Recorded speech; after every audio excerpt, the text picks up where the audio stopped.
All right. Good morning. My name is Liz Kukla. I'm the Secretary of the Board of Zoning Appeals. I'm going to read the preamble for you this morning, this January 29th, 2024.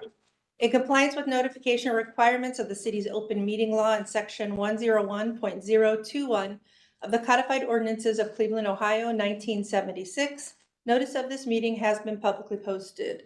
All boards and commissions under the purview of the City Planning Department conducts its meetings according to Robert's Rules of Order.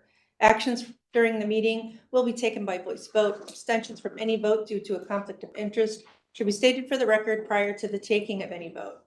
In order to ensure that everyone participating in the meeting have the opportunity to be heard, we ask that you use the raise hand feature before asking a question or making a comment.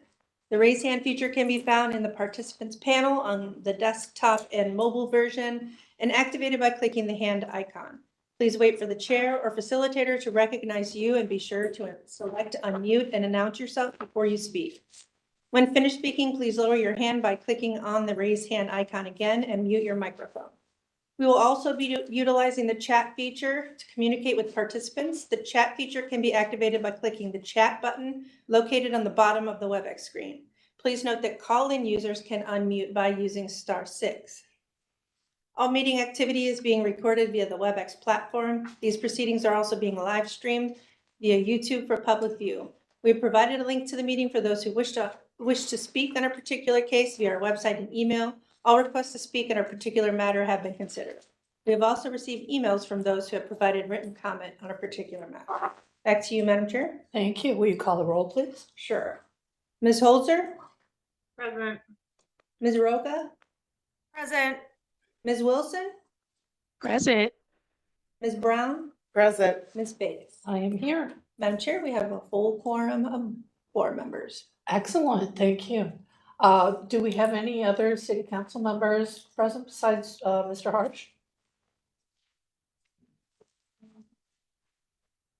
No, I don't see any of this on. Okay. Excellent. Do we have any postponements or withdrawals? No, ma'am. All right, great. As a courtesy to city council, when they are present, we take their case to the top of the agenda. In this case, Councilman Harsh was the first to arrive. So we'll proceed with calendar number 24-001. All right, I am just scrolling down. Our first case is calendar number 24-001. This is at 4545 State Road. Keith Edwards Enterprises LLC proposes to erect a second floor addition to a painting contractor business in the C1 local retail business district. The owner appeals for relief from the strict application of the Cleveland Codified Ordinances as stated in the agenda and the public record, of which there are two. And with that, I will hand it over to Ms. Wilson for the oath. Thank you, Ms. Holder. Is there anyone in the room present for this case, Madam Chair? There is, if you'd step to the table, sir. Have a seat up front here.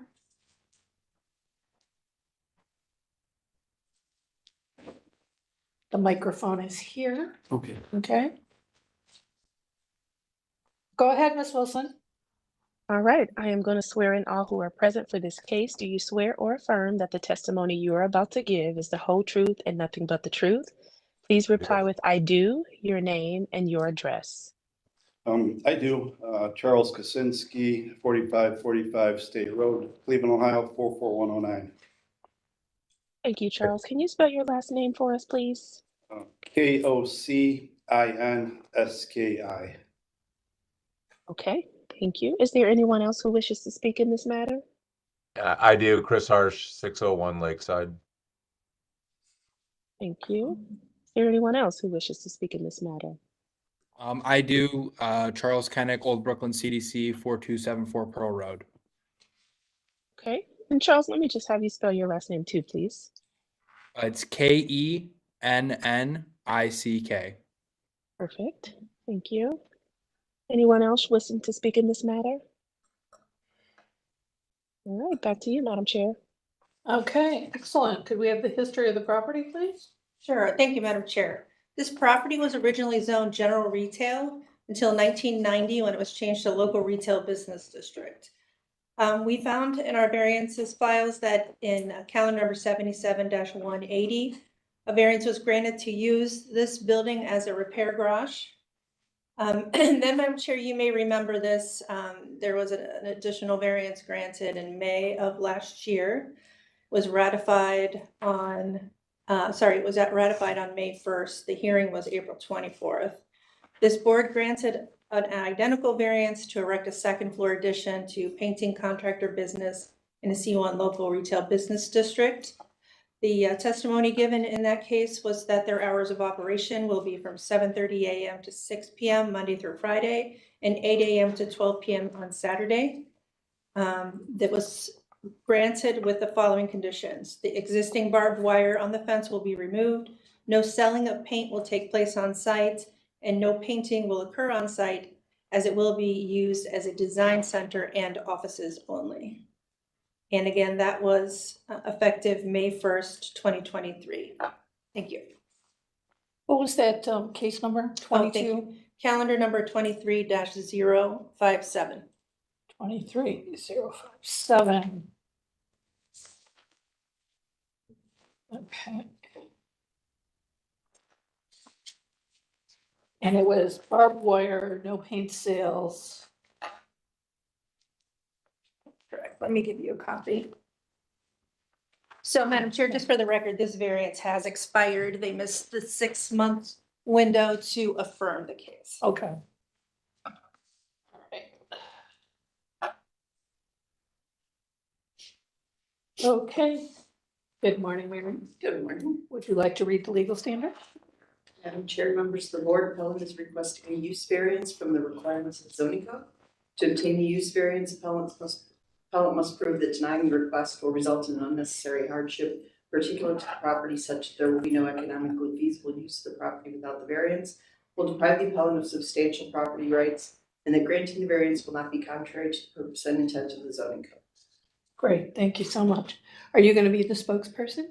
Yes, I am. Okay. So the previous variance expired, so tell us why you're back. Well, I mean, I was under the understanding that it was valid for 2 to 3 years, according to my architect, Saeed. And I guess it was a misunderstanding. We literally missed it by a couple of weeks, just because the drawings took a little bit longer. He had to put everybody together from all the different architects that were part of this project, and one of them got sick. Took him longer. Literally missed it by a few weeks, and I apologize. So you're really just back Yeah. seeking the same variances. Yes. Is ma'am. that your entire set of construction documents? Yes, I have 3 of them right here. Oh, 3, okay. So you're stopping down the hall? I was hoping, yes. Okay, all right. Okay.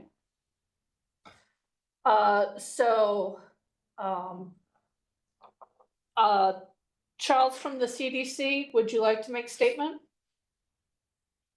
Sure, yeah, was a little bit surprised myself, but to see this case back up, but makes sense based on what the property owner said. I met with him last year and don't see any significant changes, and we were in support of the project last year to help business grow in the neighborhood, so we still remain in full support.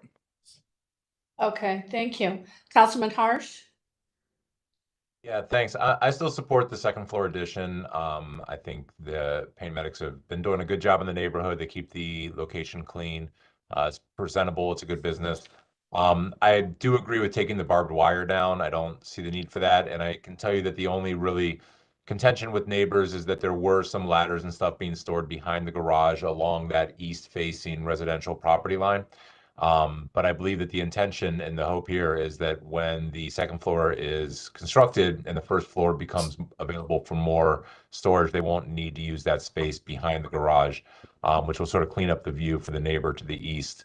But I'm good with the second floor, and I agree that there's probably not need for barbed wire here. It's always kind of a off-putting look in the neighborhood. Absolutely, yeah. The conditions of the previous variance will carry over. And to Councilman Harsh's point with regard to storage of equipment, obviously, the intention is probably you're gonna move it inside, right? Yes, And not store we outside. have one ladder, like half of a ladder laying there because the ladder fell apart. And the guys put it back there. And as far as the barbed wire fence, the barbed wire, we took it off. Okay, It's no longer there. So okay, everything's, yeah. excellent, super. Yeah, but that's no problem. yeah. Yeah, I I mean, apologize. you're partnering next to a residential neighborhood, so you need to be sensitive to that, I obviously. agree. Okay, all right, board, any questions or comments? Madam Okay, Madam Chair, I do have a letter just to read into the record. okay, we have some correspondence. Sure. Attorney Cashian is writing on behalf of Giacinto Delano in regards to the above captioned matter. Both Attorney Cashian and Mr. Delano aren't able to appear at the January 29th, 2024 hearing. Therefore, the attorney is submitting this letter with objections to the members of the Board of Zoning Appeals to consider. Please confirm receipt of this email. And if you have any additional questions, please do not hesitate. And the address of Mr. Delano is on the email.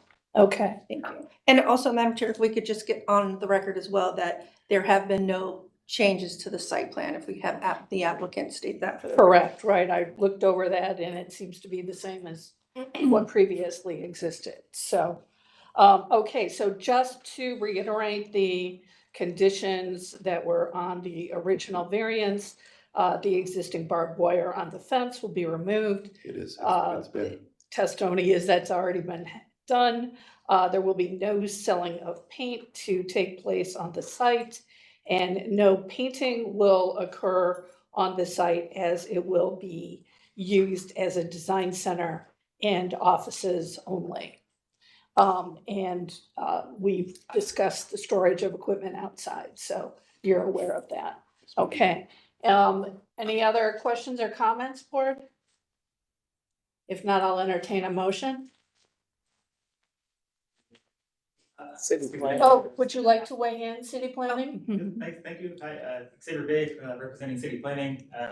Just wanted to chime in, and we also would have agreed to, sorry, I lost my train of thought. I did take pictures and see that the barbed wire was removed on my site visit. Just wanted Okay. to mention that on the record.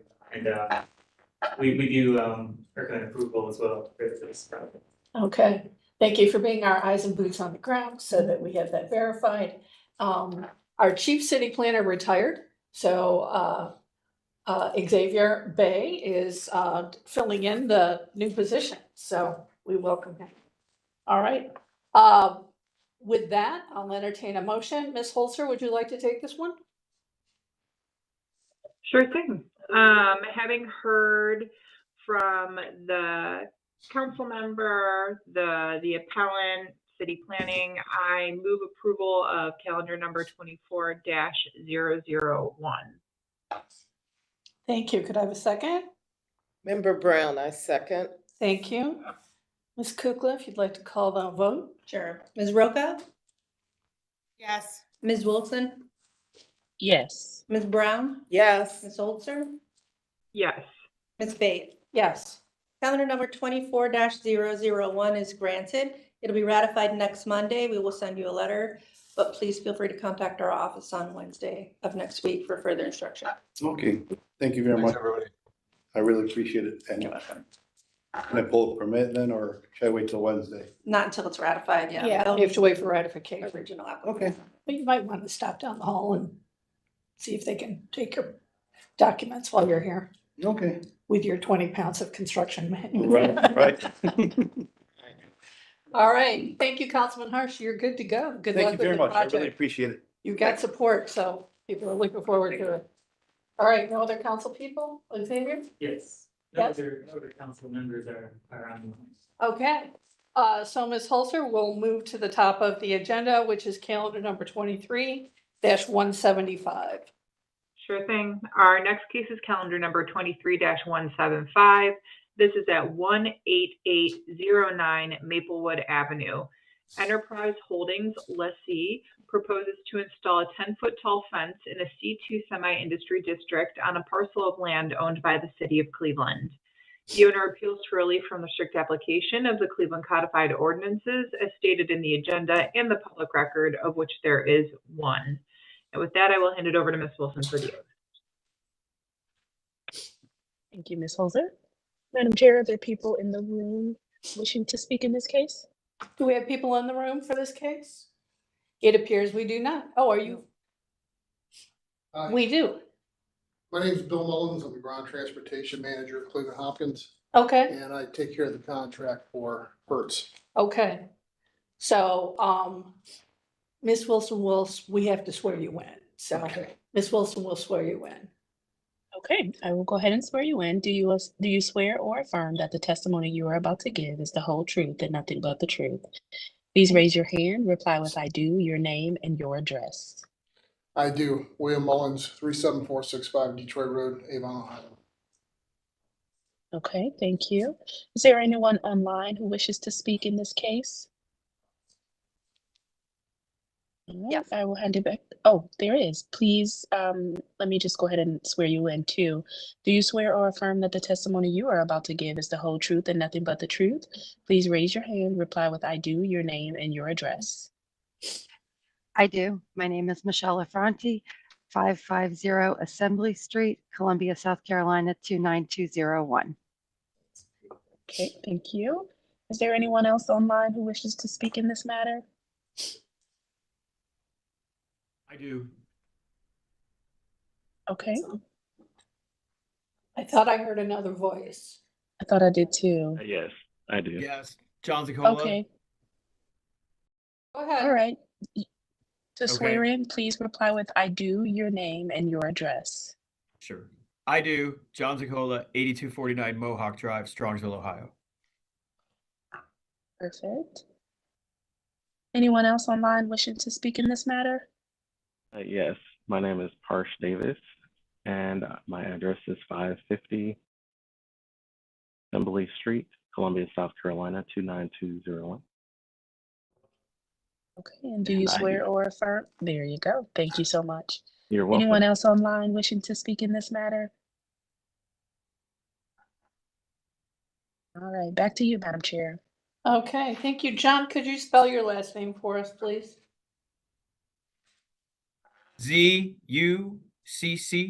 Zuccola. Great, thank you. We do have a court reporter, so she's not present, so we want to make sure we get everyone's names correct. William, tell us again who you're representing? Cleveland Hopkins. Cleveland Hopkins. I'm Great. the ground transportation manager. I oversee the contracts between the city of Cleveland and Hertz. Great, thank you. And Michelle, you're with us again. Tell us again the company you're with. I am. Good morning. Thank you. Good I morning. am with Amarok. We are a perimeter security system company. Great. Okay. All right, history of the property. Thank you, Madam Chair. There's been no change in the zoning since 1929. We didn't find any records in our administration office that were relevant. There are no variances on file. Then in the more recent history, we did find that in 1997, a foundation permit was issued to construct an administrative and maintenance building for rental car business. And then in January of 1998, that structure was erected again for the rental car and administrative business. We see that subsequent HVAC, plumbing, and electrical was issued. Okay. And then later in 2011, there were interior alterations to expand the Hertz rental car business reception area. And that's all that I have. Thank you. Great, thank you. Mary, legal standard? Madam Chair, members of the board, appellant is requesting an area variance from the fencing requirements of the zoning code. To obtain the area variance, appellant must prove that denying the request will create a practical difficulty not generally shared by the land or buildings in the same district, will deprive the appellant of substantial property rights, and that granting the variance will not be contrary to the purpose and intent of the zoning code. Great, thank you. Who's going to be the spokesperson for this case? I am. All right, Michelle, go ahead, please. Thank you. Sorry, again, good morning. So we are seeking a variance for height from the standards that are allowed in this district. We are seeking to go to 10-foot high on our system. As we do, it is installed 4 to 8 inches behind the existing perimeter fence. If we were to install it back, it would create a hardship for our client, and because it would take away more of the space on the lot. It is the same system we have presented to everyone previously. It is a battery charged perimeter security system. It does emit a pulse every 3/10,000ths of a second, and it is not tied in any way, shape, or form to the electrical grid. It also is monitored, and it will set off an alarm if someone were to breach it in some manner, such as cutting it or trying to scale it. Okay, great. I think the board is pretty familiar with how this functions since you've been before us several times at this point. Does your colleague, Mr. Davis, have anything to add? Good morning. And everything that Michelle mentioned is exactly how our system is designed. It is installed 4 to 8 inches behind the existing perimeter fence. Again, it's to the height of 10 feet, and you all are familiar with the system, but it is designed to prevent criminal trespassers from entering the property, and it is installed pursuant to the state law as well as a battery charge fence. Great, thank you. You're welcome. John, do you have anything to add? No, I mean, as far as the necessity for the fence, that would be, where my opinion might come in, as we've had a number of security incidents related to, we're only closed for a short time between midnight and 5 a.m. And we have a tremendous amount of people on our lot that don't belong there. And we're hoping that this will solve that problem. All right. Okay, William? I have nothing to add. They did a good job. Okay, great. All right. City planning? Hello, Xavier Bay, representing city planning. We have no problem recommending approval for this security fence. I believe we also just recently approved a similar fence to a neighboring facility. It's actually right next to them that I saw if you're taking pictures. There's no residential, around them or across the street. It's an industrial area. We have no problem recommending approval. Okay. All right. Any questions or comments, board? I do have a question, Madam Chair. I'm curious as to the height of the existing, I assume metal fence that's there. This product will come behind it. Correct. I'm just interested in how tall The existing regular fence is. Who would like to answer that question? The existing fence is 6 foot. Okay. Thank you. You're welcome. Anything else, board? All right. Hearing no other questions or comments, I'll entertain a motion. Ms. Wilson, would you like to take this one? Madam Chair, based upon the testimony that I have heard, I would move to approve this matter. Thank you. Could I have a second?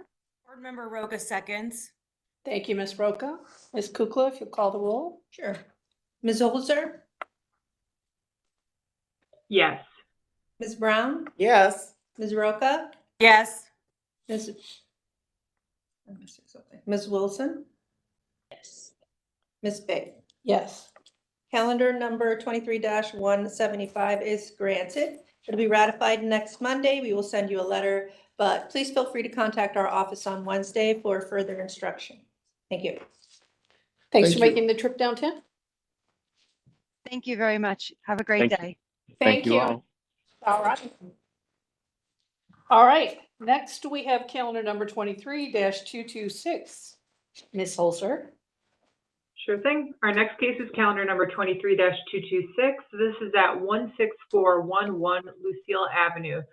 Joseph Rafici proposes to construct an addition and rear yard deck in an A1 one-family residential district. The owner appeals for relief from the strict application of the Cleveland Codified Ordinances as stated in the agenda and the public record, of which there are 2. With that, I will hand it over to Ms. Wilson for the oath. Thank you, Ms. Hoser. Madam Chair, are there people in the room present for this case? Yes, there are. If you'd like to step forward and have a seat at the table, gentlemen.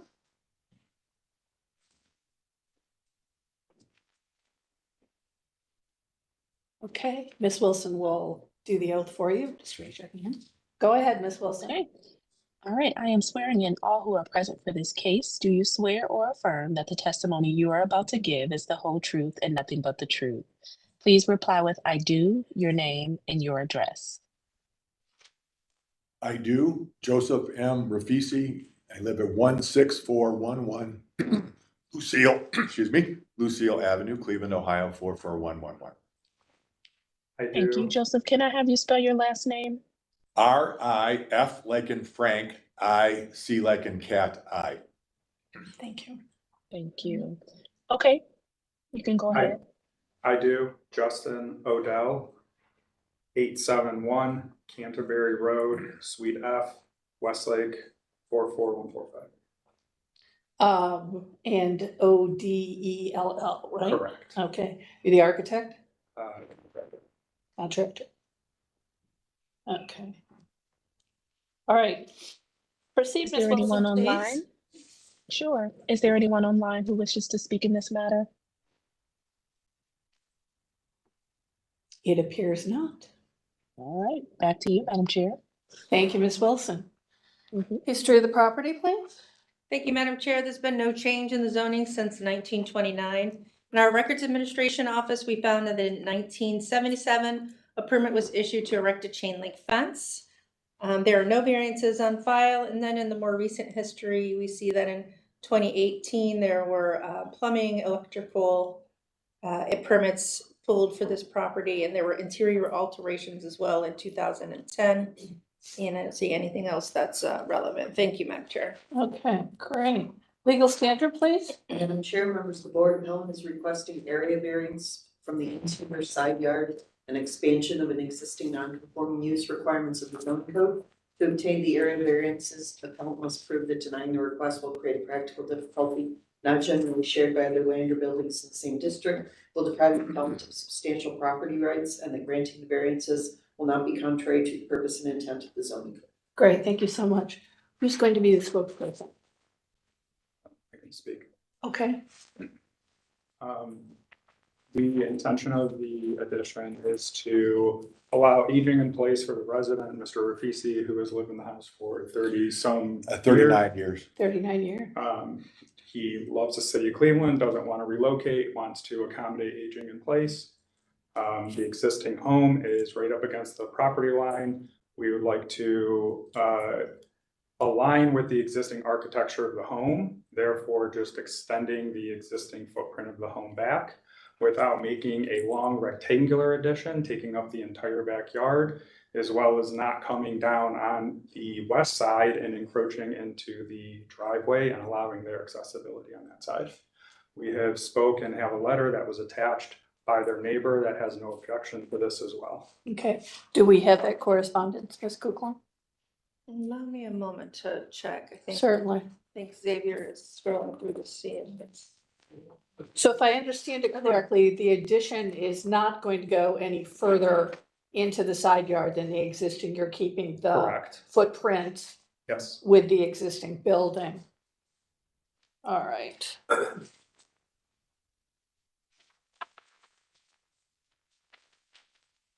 Madam Chair, we do have a letter from Karen Lazowski. Okay. Do you want to give us a synopsis of that? It's on the screen as well. All right. Excellent. So she's a longtime neighbor who resides at 16411 Lucille Avenue. It's adjacent to the east-facing side of Mr. Rafici's property. She's aware of the design plan for an addition to the back of the residence extending south realizes that the best option to look aesthetically appropriate to the neighborhood would require a side lot variance. The plan is that the addition will stay within the width of the current structure, and she has no objections to this proposed plan, even though that width is already within 3 feet of her property. And she also has no objections to the proposed air conditioner placement. Okay, Thank you. yeah, the compressors seem to be kind of tucked in there, Yeah, so. it was never on the letter. We had called and said it wouldn't be allowed to be discussed because it wasn't on the letter. So if we are able to include that or discuss that, or Fine, yeah, I mean, I've looked at the plans, we can just, okay. yeah. We didn't know if we could be approved or if the deck would be required to be reduced in width or something of that nature. Well, Madam Chair, it's not listed on the notice of nonconformance. Right. So we wouldn't be able to give them approval for that. Right. It would have to be a separate permit, or we could postpone it and have Building and Housing update the notice of nonconformance, but at this time, it's not in the scope of this variance. Would you like us to move forward, or would you like to postpone to get the AC into the notice? 2 questions. One would be, if we postpone, then we're just coming back for another meeting for an approval. If we do an approval here, we can do the ACs as a separate permit or an HVAC permit in variance, correct? Right. Yes. So I would say probably move to have that as an HVAC variance and Separate. approval on this. Okay, fine. City planning? Um, Oh, go ahead. We have 2 other questions. Sure. That we were in the review process. We are okay on the fence, and the only other one was the driveway is being widened. Is there a variance required for widening the apron of the driveway? How much are you widening it? If it's 12 single car to a 2-car. So if it's 12 Okay, feet to 20, you know, a substantial, Okay, all right. does that require a variance? Xavier? I'm sorry. That was a mistake on our part and notations on the plot plan there. So the driveway where it shows the 24-foot width, that is the existing location of the driveway. We're just looking to expand that, and we didn't know if there was an issue with the apron. Are you saying the reason to expand would be? It's probably a 1.5 car now, so I could get a dimension on the exact width. Just being that we were doing the addition, we were looking to relieve pain of pulling in and out of the driveway, which is already awkward. So expanding that. Madam Chair, Yeah. if Mr. Riccardi is online, he may be able to answer. Do we have Mr. Riccardi online? Yes, this is Richard Riccardi. As long as you're not parking in the driveway or the apron, no, a variance would not be required, just for the widening of it. Thanks. Okay. Super, thanks so much, appreciate it. All right, good. Yeah, 6-foot fence from everything that I read was fine. We're off the property line, 6 feet high. In this district, we're able to be full privacy, or is there a percentage of? In rear yard fence? Yes. We're good with the boredom. Excuse me, with the 6-foot fence, right, Xavier? And I guess the other question is, being a corner lot, how the side street that the driveway's on, 165th, is that still considered that it's a backyard fence if it's on that street? Does that change the rule, which would be that west side, along the sidewalk there? Does that make that a 4-foot high, not a 6-foot high? And then as well as on the other side of the driveway, that would be taking in between the driveway and the proposed deck. Would that fall under that same condition of that west 65th? Okay, so.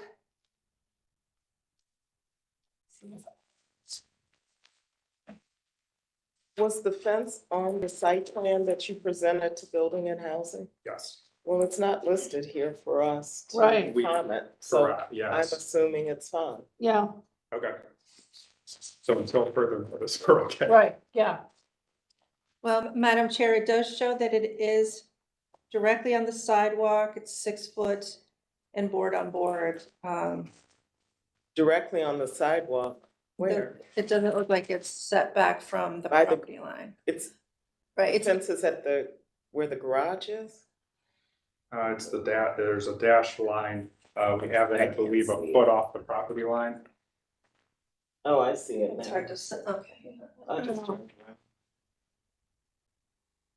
Well, Mr. Ricardo's on the phone. Right. What, Xavier? I defer to Mr. Ricardo. Okay, Mr. Riccardi, can you weigh in on this for us too? The fence is not before us, but we're trying to answer the appellant's questions. Yes, I do think that the reviewer missed that as an item of nonconformance. In order to be 6 foot high, the fence would have to be 4 feet from the property line. So there's no problem if they move it 4 feet. On West 165th side only? That's correct.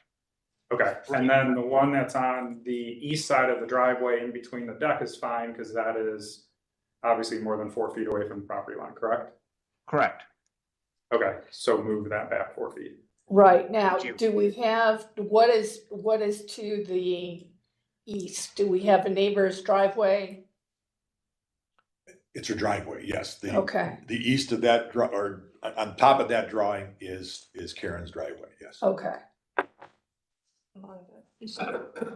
Madam Chair, I don't know if we can get an aerial, but we do have the issue where there might be a driveway at the corner of the board-on-board fence. Right. And it's That's what I was getting at. We would, excuse me if you don't mind, we would not take the fence, which would be on 165th by the sidewalk, all the way to where the driveway starts. We would actually end it at the back of the Your garage? of the garage. Okay. Which is how it is now. And it would certainly, it would be no problem to be 4 feet back there. Okay, all right. Okay. All right, does that answer all your questions then? Yes. Thank you, good. So the way it's shown on this plan, the fence behind the garage is in the wrong location.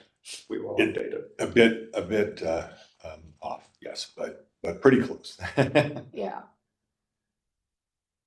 Well, you'll have to update. Correct. You know that, Yep. yeah.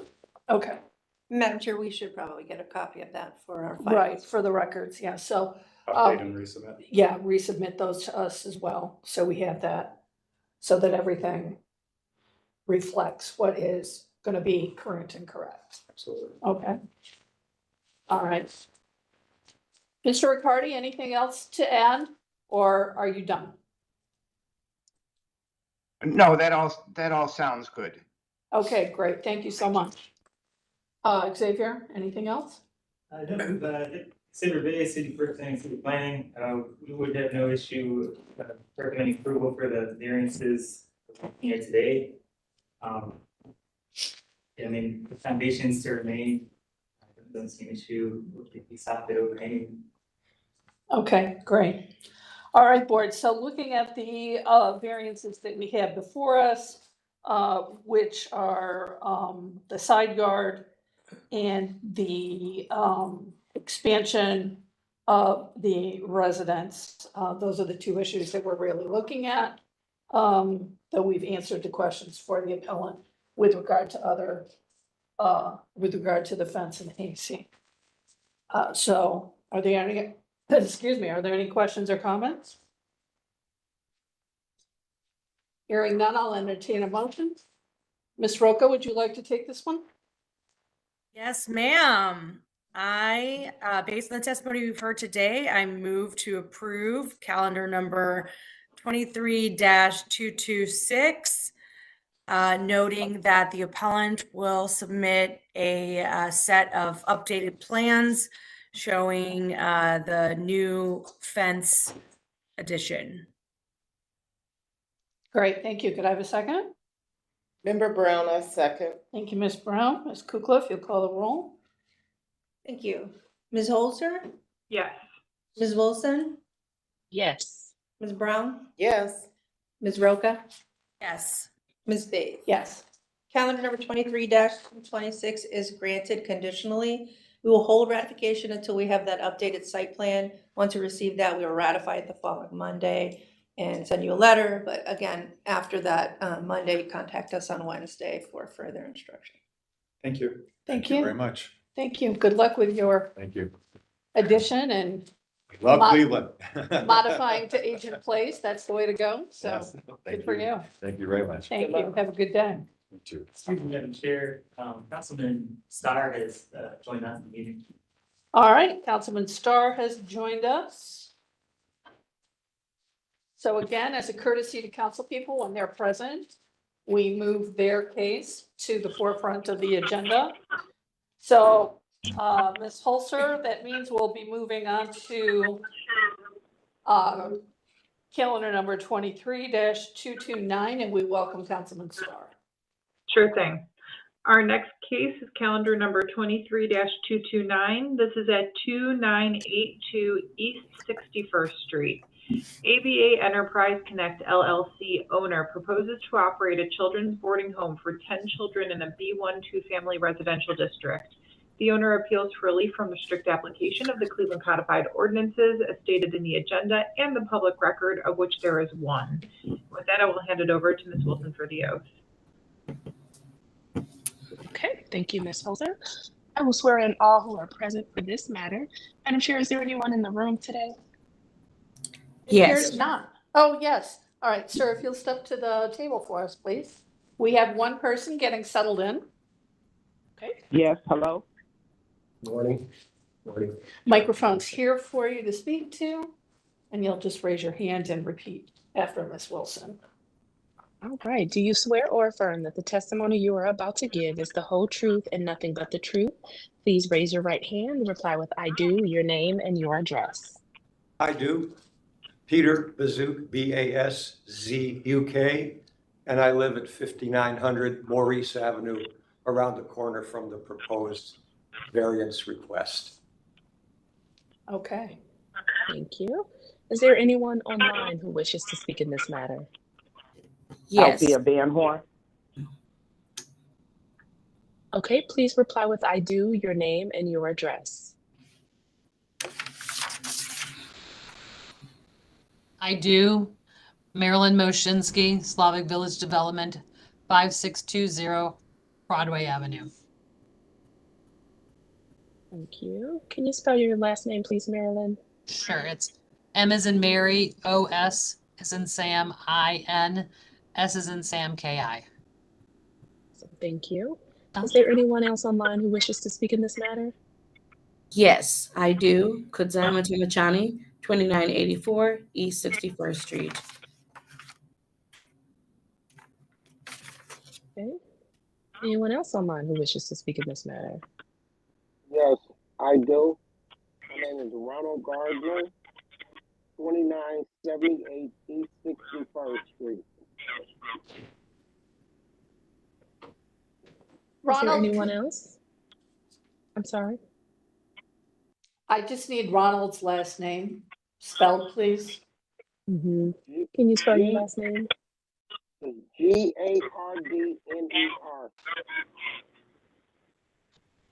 Okay. Thank you. Is there anyone else who wishes to speak in this matter? No, but the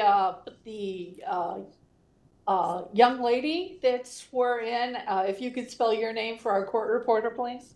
Yes, it is K-U, D as in dog, Z as in zebra, A as in apple, I as in India, and then the last name is M as in Mary, A as in apple, T as in Tom, E as in elephant, M as in Mary, A as in apple, C as in Charlie, H as in hat, A as in apple, N as in Nancy, and I as in India. Okay, great. Thank you so much. All right. I believe that's everyone now. Councilman Starr. Councilman Starr, we Yeah. need to swear you in, sir. Yeah, I will. All right. Did you want to step to the table Yes, I'll definitely. and join the party? All right. Ms. Wilson, we have Councilman Starr with us. Welcome, Councilman. I'm this going to is go the ahead first- and swear you in. I know, the first time he's been in person. I Yeah. agree. Good to see you. Do you swear or affirm? Welcome. Do you swear or Microphone's affirm right that the here for you. testimony you, I'm sorry. Sorry, Okay, you ready? yeah, you're fine hear me? sitting. I just You wanted can hear to me? make sure you knew which way to direct your Mhm. words, yeah. Okay, Ms. All right. Wilson, go ahead. Okay, do you swear or affirm that the testimony you are about to give is the whole truth and nothing but the truth? Please raise your right hand and reply with I do, your name and your address. I do, Councilman Richard Starr, 601 Lakeside. Great, thank you. Thank you. Back to you, Madam Chair. Thank you, Ms. Wilson. All right, history of the property, please, Ms. Kukla? Thank you, Madam Chair. There's been no change in the zoning since 1929. In our Records Administration Office, we found only that in 1963, a permit was issued to demolish a one-story shed on the property. 1971, a permit was issued to erect a chain link fence. And we do see in more recent history that there were board-up permits issued in 2019. And then, Madam Chair, there are no variances on file and nothing of note other than that. Thank you. Great. Legal standard, please? Madam Chair, members of the Board, appellant is requesting a use variance from the requirements of the zoning code. To obtain the use variance, appellant must prove that denying the request will result in an unnecessary hardship particular to the property such that there will be no economically feasible use of the property without the variance, will deprive the appellant of substantial property rights, and that granting the variance will not be contrary to the purpose and intent of the zoning code. Great, thank you. Who's going to be the spokesperson for this case? All Could right. All right. Great, thank Well, you. welcome, ahead. welcome everybody. My name is Kudzai Matemachani, and I'm also with ABA Enterprise. And I am wanting to utilize this property as a children's boarding home for youth that are in foster care, as well as youth that are at risk in the community. A lot of the kids that we do care for are, sibling groups or kids that, as I stated, are in foster care. We work very closely with all of our youth, and we were asking to be given the support to be able to utilize this property for youth that are in foster care. So are these youth that are in foster care or that have aged out of foster care? So these are youth that are actually in foster care that are looking for placement. Okay, so they're awaiting placement. Correct, yes. Okay, all right. Great. Do we have floor plan for this? Yes. I posted the floor plan, and that is what the inside of the home looks like. Okay, can you walk us through the number of bedrooms and how many occupants there'll be to each bedroom and how many bathrooms there are? Absolutely. So there are nine bedrooms and there are 2 bathrooms, and then there's another full bathroom that's downstairs as well. So how I have it set up, obviously the kids would utilize the living room just as a space where they can relax, play games, do things that obviously will give them that home style, I feel. With the bedrooms, we are able, obviously we looked at the square footage to be able to meet the protocol and standards as it pertains to square footage. So we have some kids that are able to utilize one room with 2 beds with their dresser and space for them to obviously hang their items. We do have a kitchen area here as well. They will also have a laundry room, so we can at least work with them on being able to learn how to wash their clothes and a lot of just basic living independent skills depending on what age they are. And then we have downstairs in the basement, which is where we have our nurses station, where depending on what the issues are or if the kids need to take meds, this will be a nice place for them to be able to meet with a nurse. And she can kind of give them that one-on-one time depending on what their issues and concerns are. And then we have another bathroom down there. And then we've got the stairs that go back up to the first floor. So it's just And really. what are the ages of the youth that will be there? So it is from as young as 8 through to 21. However, we have not had a 21-year-old, and we are gearing more towards the younger kids. But just in obviously letting you know our parameters, but our ages, we start as young as 8 and go as old as 21. And gender? Male. All male. Okay, and you mentioned the nurse's station and dispensing of medication. Are these children that have medical or psychological issues, or? So, yeah, so some of the kids, usually when they are in care, they will suffer from some form of trauma. I think even them just being removed from their home in general causes a lot of trauma. So they are able to, when they come in, they're able to meet with our psychiatrist. And depending on, some of them might be on medication, some of them might not, but at least they do have that support to be able to address and manage a lot of what the kids are going through. But a lot of our kids that we have worked with just suffer a lot of just trauma from either being bounced from placement to placement and just the mental stress of having to be in care and looking for placement. And I think more so, obviously, the right placement. So Correct. it's a Okay. lot for them to go through, but Right. that is why we're here. Speak to us about staffing and how the staffing is going to be working through the hours of operation. Absolutely. So with staffing, we do have 3 shifts. There's always staff that are going to be there 24/7.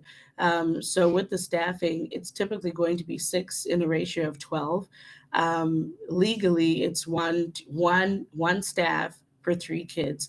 But obviously with the kids doing a lot of multiple activities, it's always best to have more staff, even though we know staffing is a shortage issue, but our ratio is going to be 6 to 12. Okay.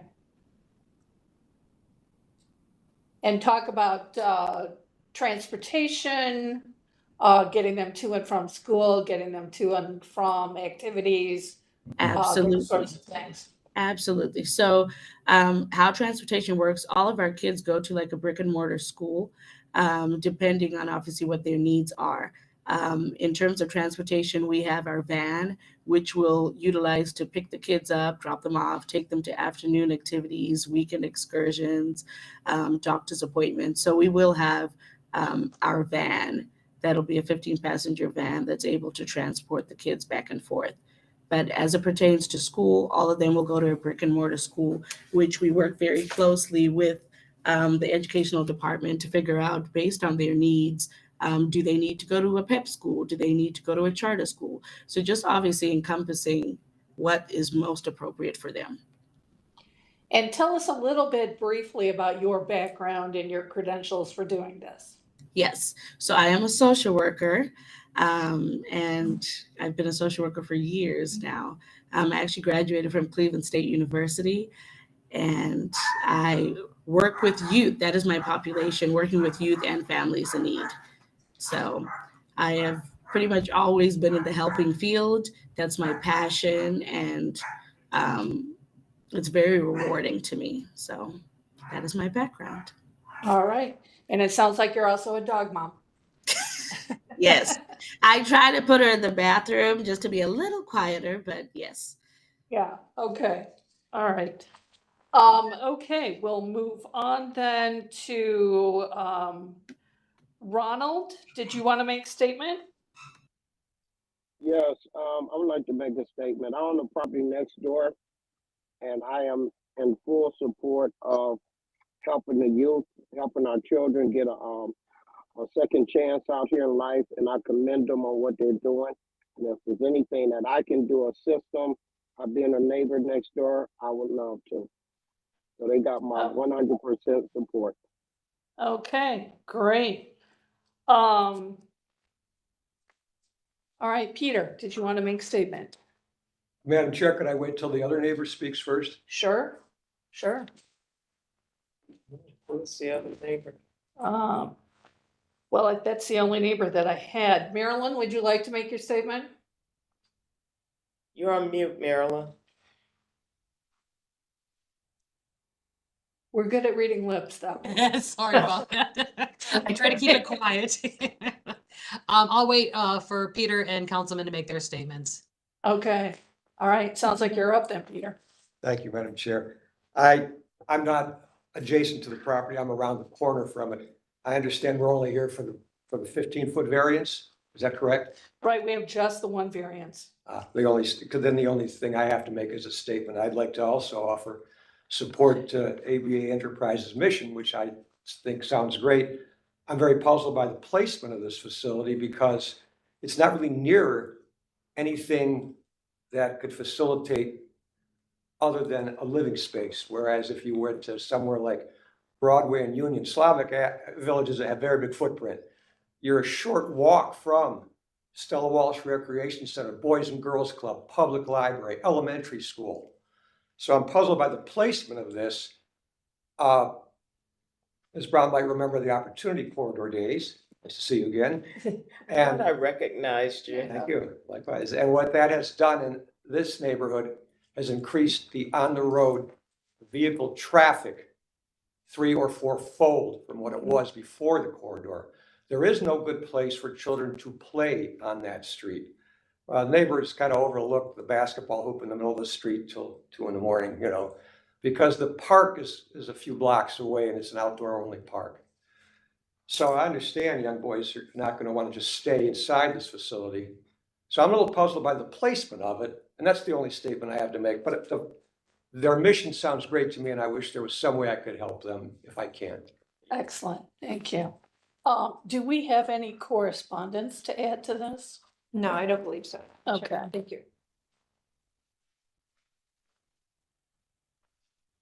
Yeah, I'm not seeing anything. Okay, all right, all right. So that takes us back to you, Marilyn. Okay, yeah, we've been working here with this program and we're in support of it. We received a couple calls from the residents, also from Haven Home, and a couple of the residents supporting it. I know our prior executive director, Chris Alvarado, has been working closely with the group, and we are supportive of the variance. Okay, great. Okay, city planning. We have Kenya Gray here, the neighborhood planner for the area. Excellent. Kenya, if you want to step up, did you swear in, Kenya? You did not. You need to as a city planning. Ms. Wilson, we have for the first time, we have Kenya Gray from city planning here with us. So if you'll swear him in, please. Absolutely. Do you swear or affirm that the testimony you are about to give will be the truth and nothing but the truth? Please raise your right hand and reply with your name, I do, and your address. Kenya Gray, I do, and 601 Lakeside.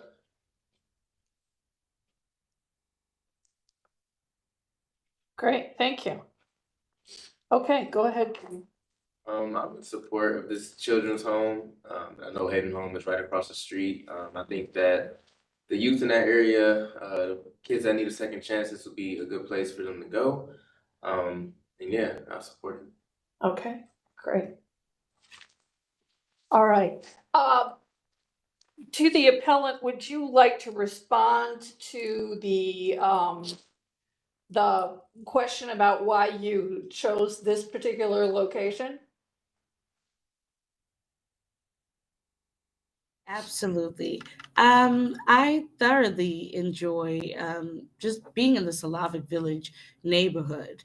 And, you know, I think when it comes to homes, it's a little difficult because you can never really find the best, you know, perfect home in the perfect location. But I think the nice caveat is that we do take our kids to a lot of programming, and it's not even necessarily, you know, in Slavic Village. Sometimes we might take them to Get Air. Sometimes we might take them to Sky Zone, and just other areas, the movies. So I know with location, you know, it definitely is a reasonable question, but we definitely tried our best to find the best suitable location. But I do love Slavic Village, and it's a part of me, and I've grown. So it's just nice to be able to be in that central location. Okay, great, thank you. All right, Councilman Starr. Typically, the council people like to wait till last, so That's why I Yeah. saved the best for last here, so if you'd like to. No, so just my thoughts from this um actual project and this opportunity. I'm 50-50, and I'm glad Peter and Ronald have voiced their concerns.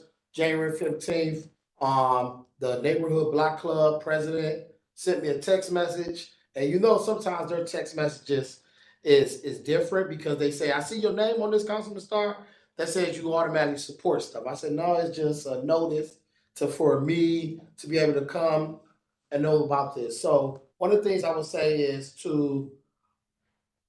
from your location that you have on cable, are you moving that location to this, or will you have two locations? No, so it'll be two locations because right now what the issue is, there's not enough square footage on cable to be able to manage as many kids that do need placement. So the amount of kids that you can have on cable is how many?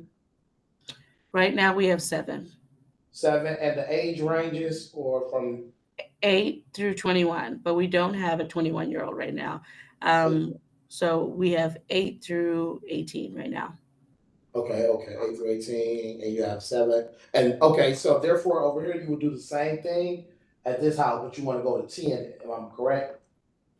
Correct. We actually wanted to go through 12 because there was more space, and just, obviously to minimize having to keep coming back and asking for, more room because the need is great. So what the issue was there is on cable, there's not enough square footage, or space to place another kid. Yes, and I would definitely, so just to the committee, I definitely would like to get a chance to come out and view this. Also, I would like to have Southwick Village Development to come out and review this. I'm pretty sure Kenya may be in communication with you. I want to do that because I'm definitely going to have to address the other surrounding residents in the neighborhood. I know those who live in close proximity. I tried my hardest to support them. As far as when it comes to supporting projects, meaning if you live next door, I'm tend to gonna lean to what you need, and then somebody that lives in Midtown or Ward 5 on certain cases because it's just best practice. So I definitely want to come do a visit, but I definitely want to get a understanding and possibly get you to meet with more residents so they can understand what's happening. Because sometimes people's perception of what is going on in these different homes is not the actual reality or the truth or what the work you do. I do support the work when I came and viewed cable to see some of the great things that you were offering for the kids. And I know your program will be great. And Haven Home across the street, they haven't reached out to me, or even Pastor Gibson haven't said anything to me.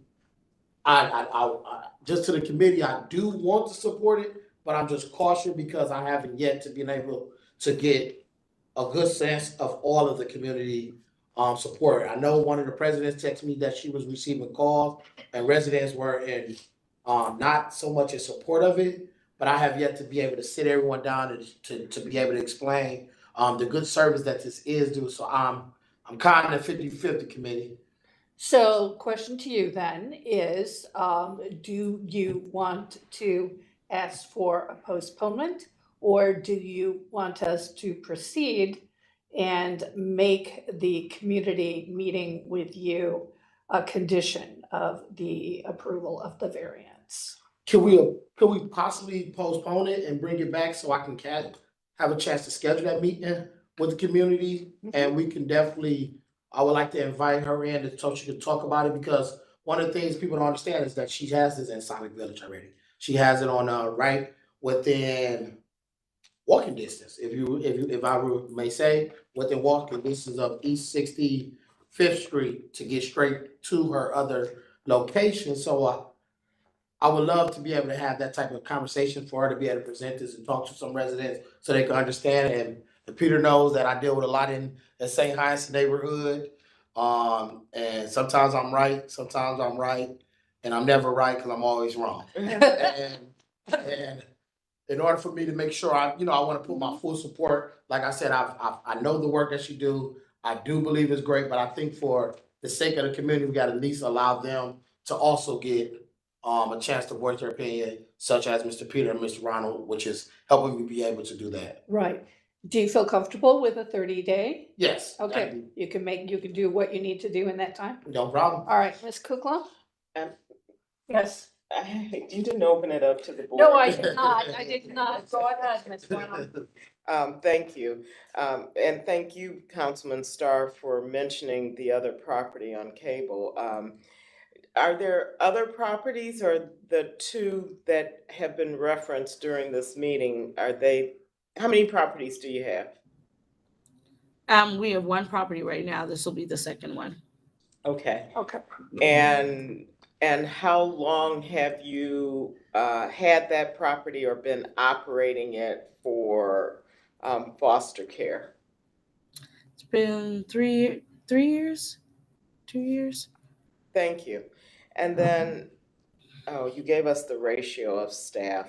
The site plan that you've submitted for this property shows more than 10 beds. And Correct.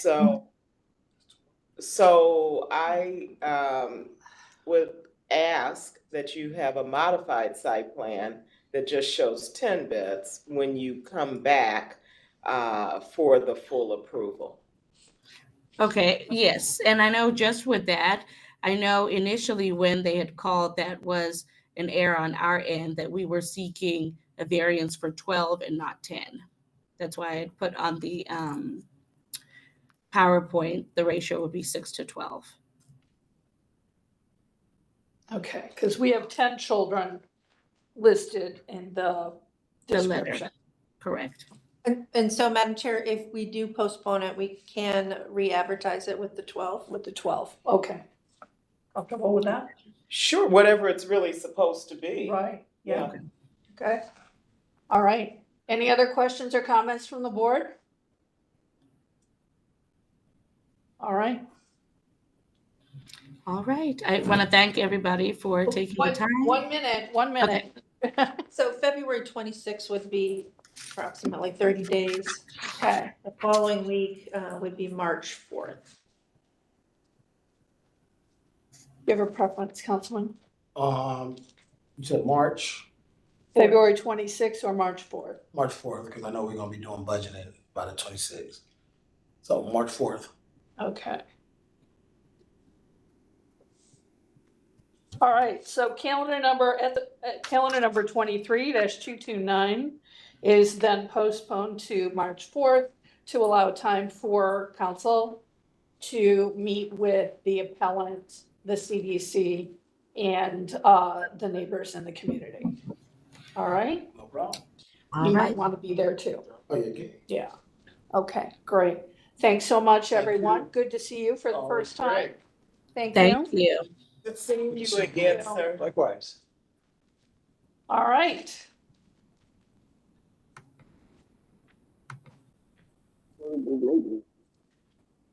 Okay, Ms. Holster, we have no other council people that have joined us, correct? Okay.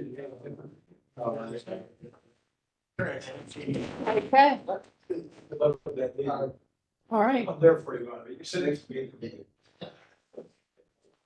Just giving a moment for the gentleman to leave the room. Okay, so Ms. Holster, we're back to calendar number 23-225, please. Sounds good. Our next case is calendar number 23-225. This is at 2314 West 19th Street.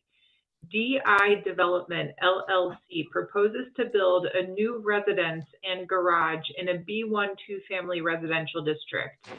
The owner appeals for relief from the strict application of the Cleveland Codified Ordinances as stated in the agenda and the public record, of which there are 3. With that, I will hand it over to Ms. Wilson for the oath. Oh, and I guess I should check, Madam Chair, would you like me to read in calendar number 23-227 as well, because it's the same appellant, or would we like to hear the cases separately? Are we bundling? Yes, Madam Chair, they're adjacent to each other. Yeah, we're gonna bundle those two, Ms. Holster. Sounds good. I'll read in this next one as well then. Thank you.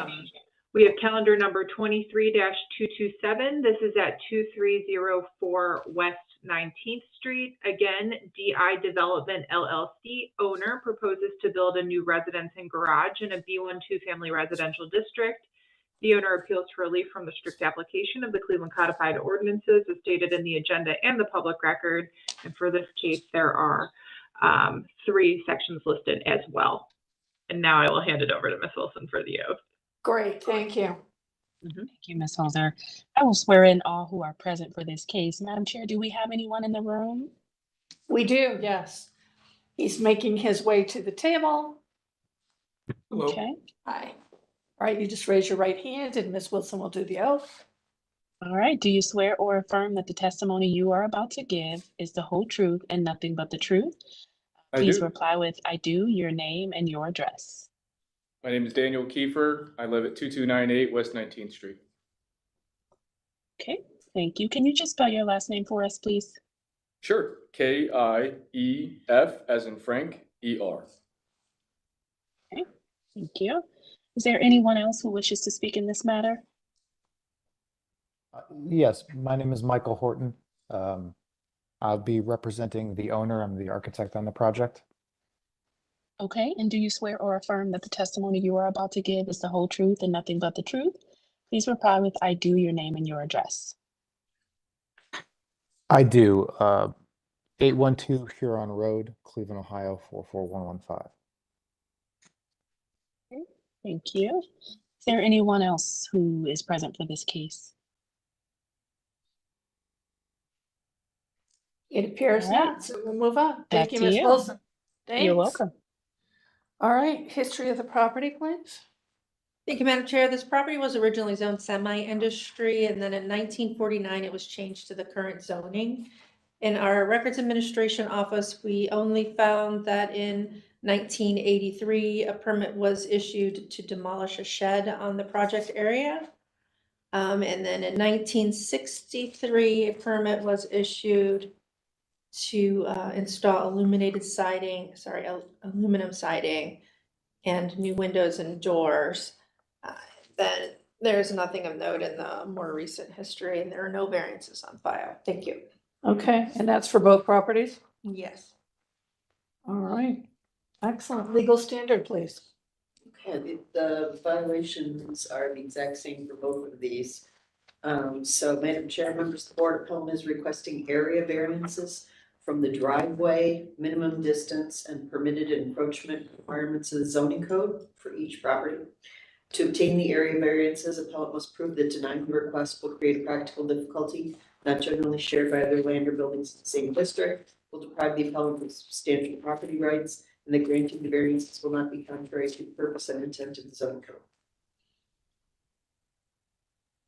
Great, thank you. Who's going to be the spokesperson? I will be Michael Horton. Okay, Mr. Horton, if you'd like to go ahead, please. Yeah, absolutely. And I will speak about both of these projects at the same time. So any questions or comments I make, or any questions or comments you might have, I'll assume that we're referring to one or the other as Okay, we approach great. them in tandem. So the project, both projects sit on the west side of West 19th Street in the Duck Island neighborhood, approximately 2 blocks south of Abbey Avenue. Next slide. Here are some photographs of the context of the street. We'll start in the top left corner. You can see both parcels, that they're both currently vacant, separated by a fence, and they both sit in between single-family homes at the end of the street. On the right is some of the context across the street, some newer brick townhomes that were constructed recently in the past 5 years. Bottom left, another view of the same image of above it, or the same view, the single family house in the front and the back. And bottom right corner, this view is, we're a little bit closer to the 2 parcels, but you can get a sense of their depth and the proximity of the homes to the north and south, as well as the west. Next slide.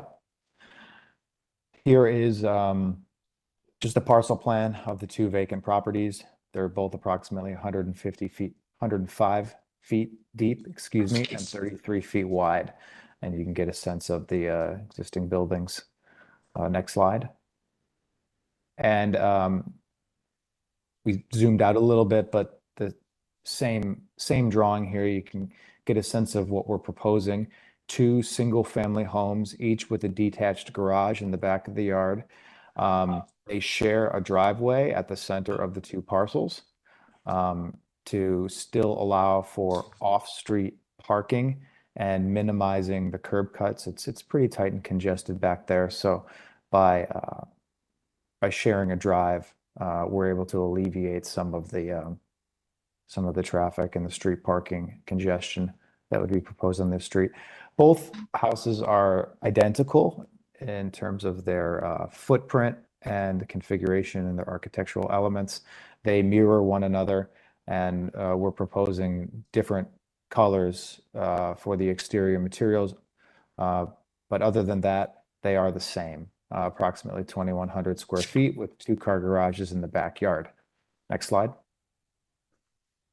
And this is, just a pretty straightforward floor plan of the proposed homes. Basement with an open kitchen, living, dining, and a powder room on the first floor with a front porch close to the small sidewalk that's in the front, and a 3 bedroom, 2.5 bath second floor. Next slide. And you can get a sense of kind of the features of the home. The bottom left is sort of the front elevation, which is the most prominent elevation. Again, they're identical, so you'll see the same kind of building on the other side, but they're very similar to the other homes on the street. Gabled roof, front porch in front of the structure itself, with the porch and finished floor, approximately 3 feet off above grade. Next slide. And here's a rendering of what these will look like when they're finished. We have a few variances, which are fairly common variances for projects like this. This is not the first time that we've done 2 new single-family homes with a shared driveway, even on this street, just 4 houses down. We did the same configuration a few years back. The homes were very similar in their configuration, 2 stories with a front porch, a shared driveway in the middle, and with the detached garages. Actually, with the one had actually a carriage house above. So if we go back to the site plan, I think that might be maybe 6 slides back. Yeah, that's probably the next. That's perfect. I think this probably gives us the most information regarding the area variances that were listed, but we do have AC condenser in the side yard, which is fairly typical for some of these projects that we've worked on in the past. We have a detached garage, but we're still allowing for 24 feet between those 2-car garages to allow proper maneuverability of cars and snow management. And we have a shared driveway that tapers down to a 10-foot curb cut to still allow, with only 2 garages, we're not too concerned with traffic or congestion. But certainly we've been in front of the block club for this.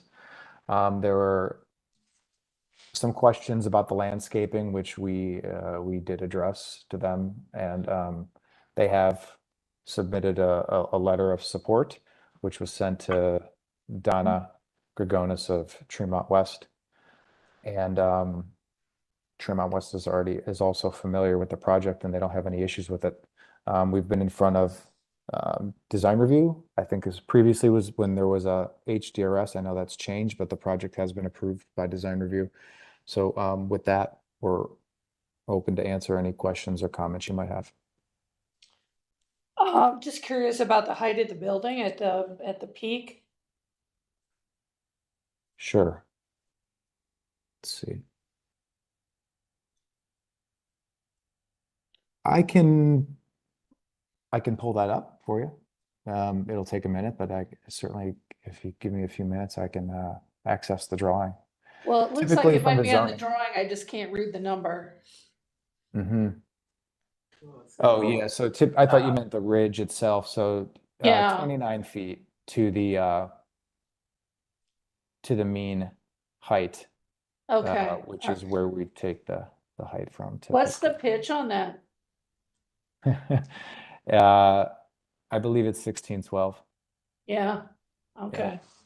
And what's your exterior finishing material Sure. on the body?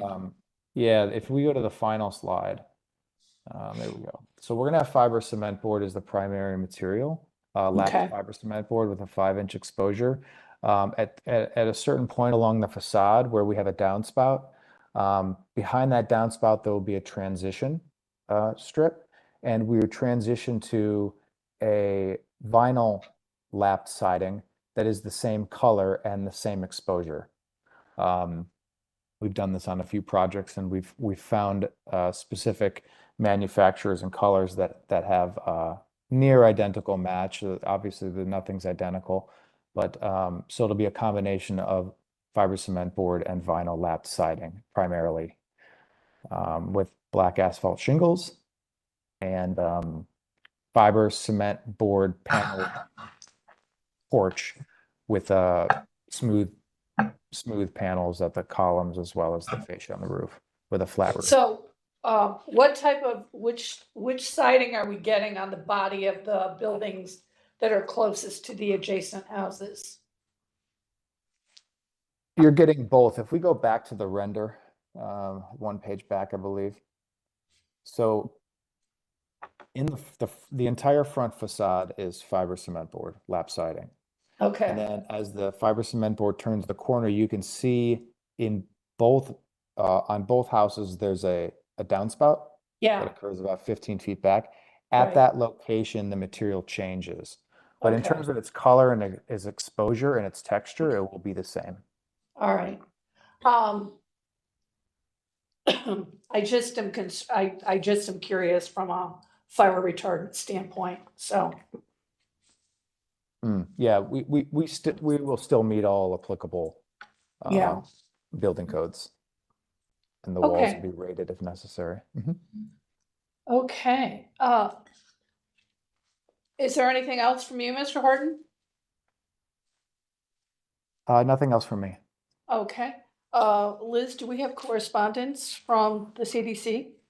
We only have correspondence from the Block Club. Okay. Duck Island Block Club. All in right, you want to give us the synopsis of that? Just that they met during the January meeting that they hold, and the Block Club voted unanimously in favor of supporting the variances. Okay, great. I'm kind of surprised Ms. Grigonis isn't with us today. All right, would you like to make your statement, sir? Yes, please. Thank you so much. So I was just gonna go down the three ordinance here that are laid out. One of them I really just have a comment for, the other two is more of an objection. So I'll start off with the first one that is outlining the two houses with the shared parking garage. Completely understand why that's requested based on the allowable real estate footprint, trying to put the properties on there. The only comment that I'll make to that is just for the board to please take into consideration the safety of the people that live in that area. Since the past 3 years, Kineas has put 28 apartments over in that same area that only has one lane of allowable drive path. It was actually objected then when it was proposed to city planning that there wasn't enough room to park, and since then we've proceeded, the houses are in place. I'm very friendly with my neighbors. I love the fact that we're enriching the area over there. I personally own a few houses over there, so I love seeing this. But I've also just want to convey as a person who believes that I'm looking out not just for my personal family, but for the best in our community, that I've already had near misses. Myself personally and my children, just trying to play near the streets in the summertime. So I'm not going to suggest what the plan should look like. That's certainly not my expertise. I just want us to take into account of, how will the driver be able to recognize if there are kids present, if there are cars coming from the opposite direction. How will they then be able to turn around at that location if someone's trying to leave their driveway? It happens now, and you catch people backing out one way, all the way back down the street and trying to turn into Gateway Animal Clinic in reverse, just for sake of letting somebody out.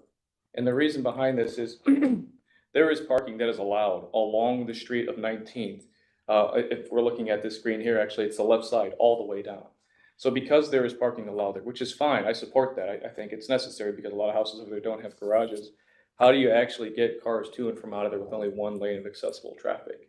So that's not necessarily my objection. I'm just sharing the comment and stating a concern for us to please be mindful of the kids and the people that live in that area. Thank you. I very much appreciate you hearing me out on that too, Riley. So thank you for letting me say that. The second one, though, I do have an objection. That is in regards to the ordinance 337.23 for accessory structures to be located a minimum of 18 inches from all property lines. I'm looking at the overhead view that's shown here, and I'm pretty confident that what I'm looking at from a visual perspective relative to what's physically placed and staked in the ground right now is not a direct comparison.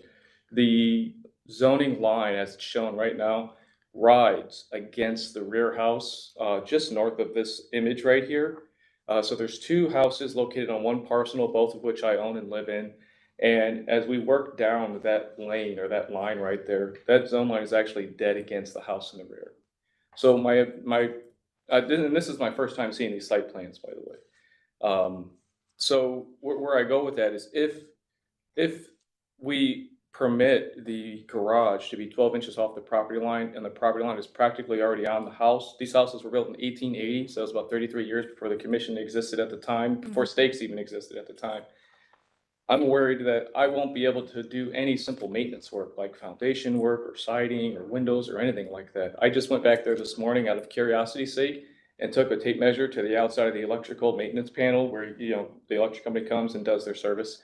It sticks out 7 inches.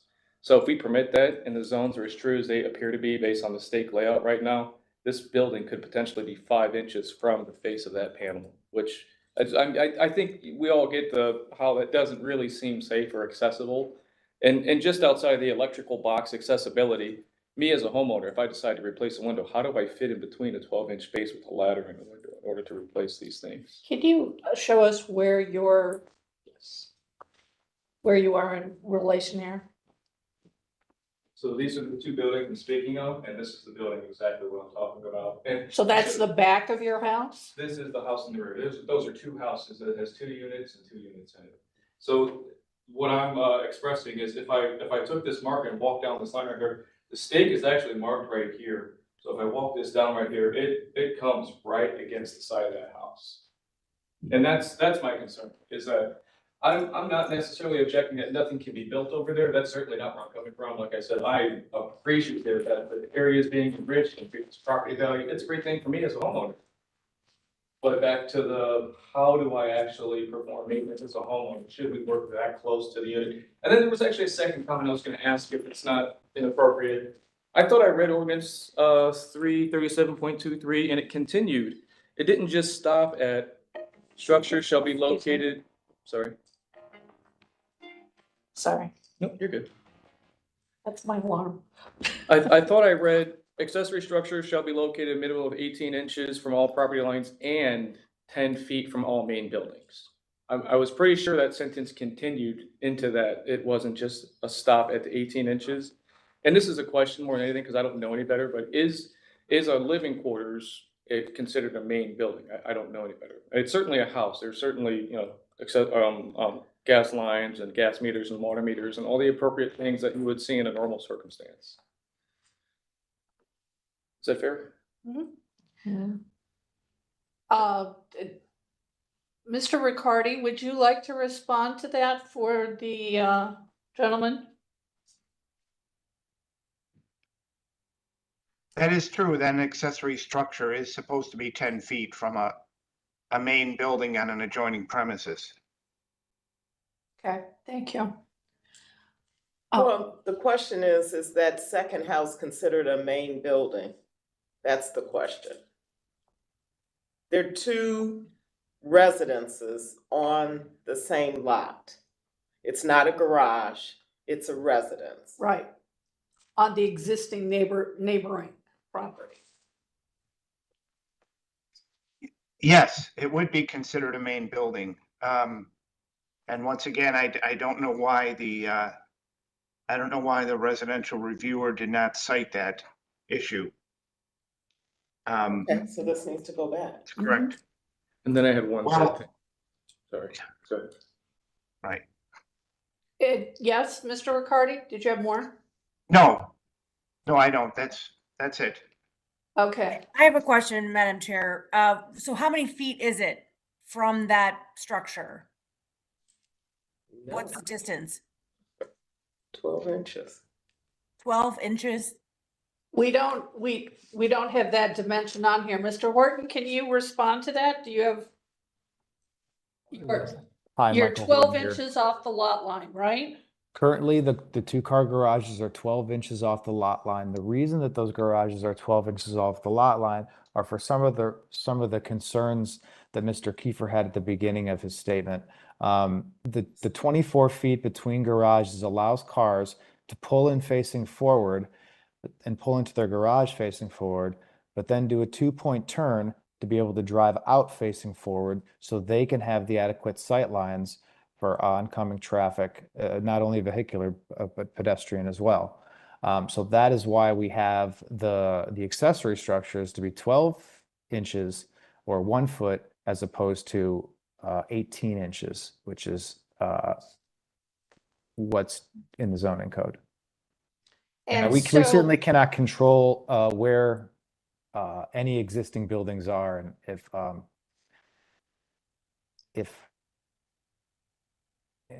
so that we can't really control where those houses are, but that shouldn't necessarily preclude us from proposing a fairly efficient development here where we only have one shared curb cut for 2 houses. So the way I'm looking at the plan now, and the way you have curved the pavement to, as we're looking at the drawing, to the left side, you've made sort of like a little bit of a turning area there instead of just running the pavement straight across from garage to garage. Is that meant, Xavier, the curves go left? Yeah, there, right. So that area is meant to be so that they have a little extra room for turning. Is that correct? Yes. Okay, all right. I mean, I think Okay. that if there was 23 feet instead of 24 feet, and we were to go back to the 18 inches, I think that's still reasonable. But you know, our concern and the reason we're 1 foot off is because we wanted to have 24 feet in between just to allow those cars to be able to turn around. And it's more so for the safety of other cars, pedestrians, as the cars drive out off the property. Well, it doesn't matter if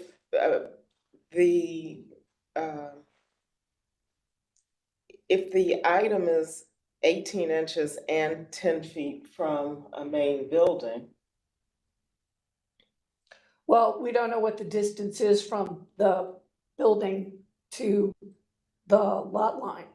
And we won't know. So Right. if if something was missed, it needs to go back. Right. Okay. Right.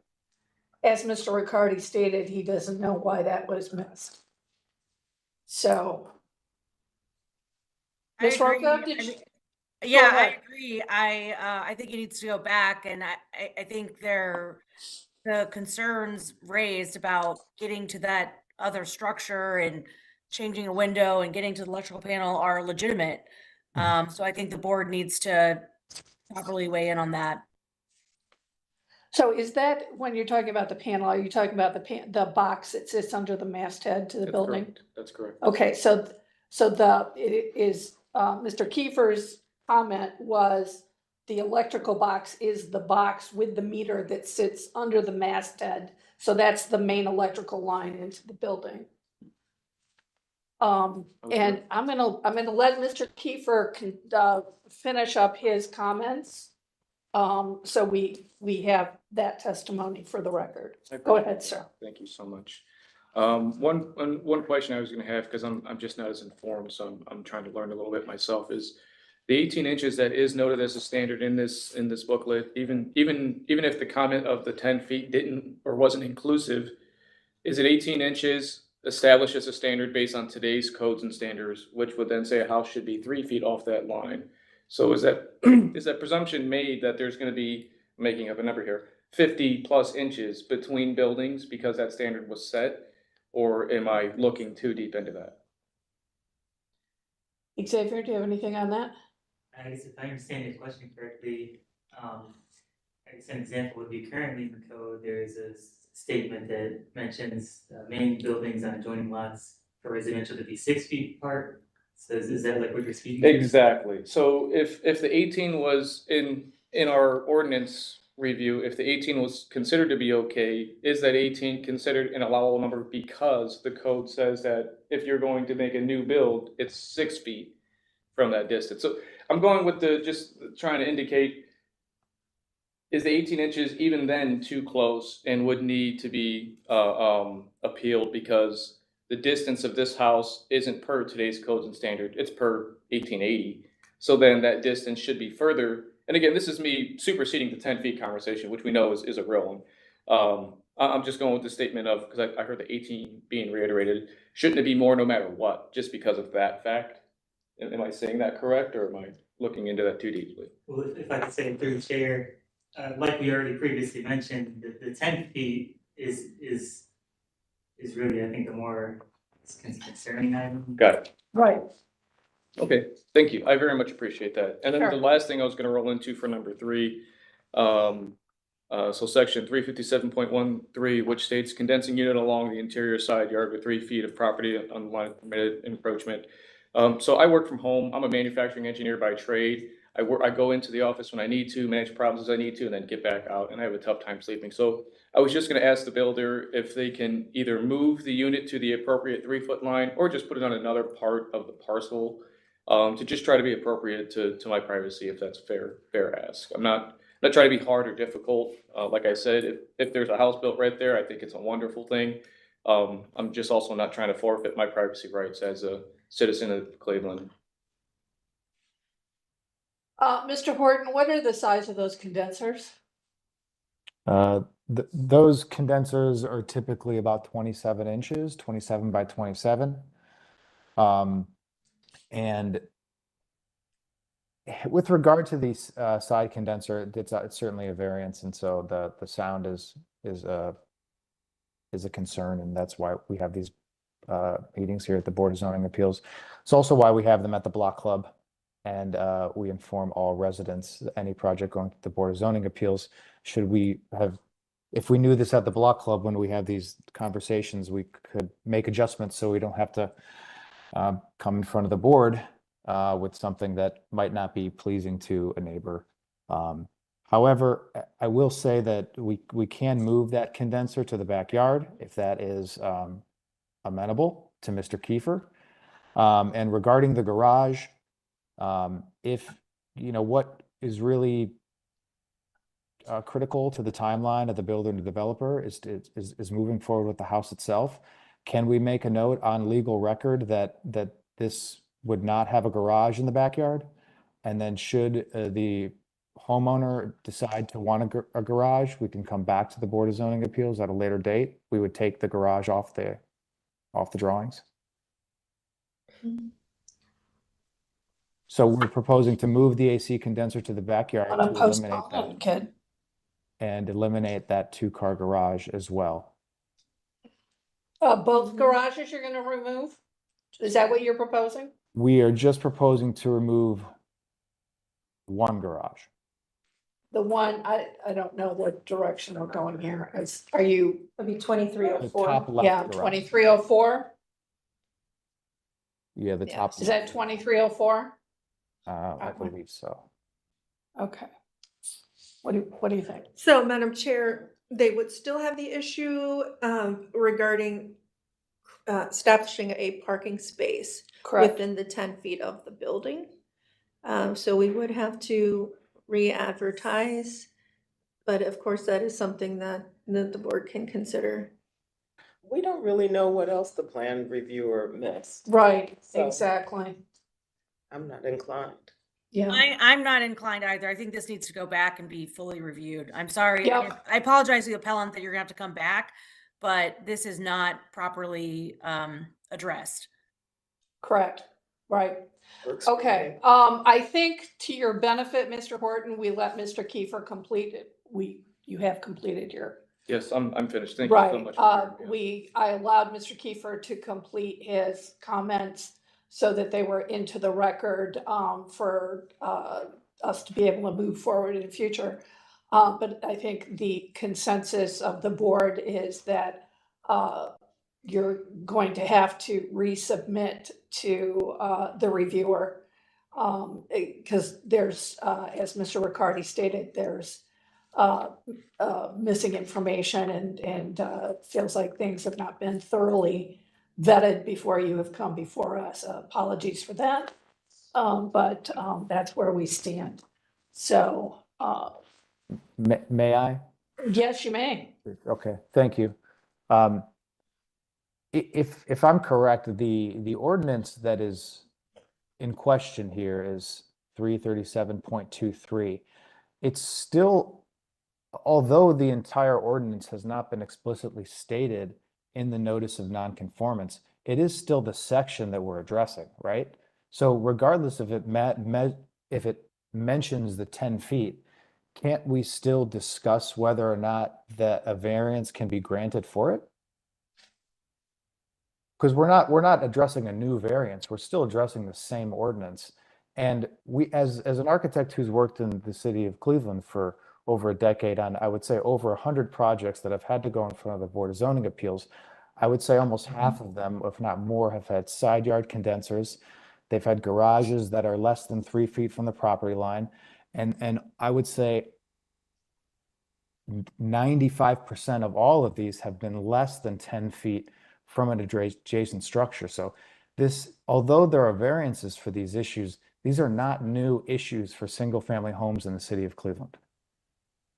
And so I just want to get clarity on if we're still addressing the exact same ordinance, I'm not sure why we can't address it now. Madam Chair. Yes. One question is, does the appellant believe that he may be able to establish the parking lot 10 feet from the residential building?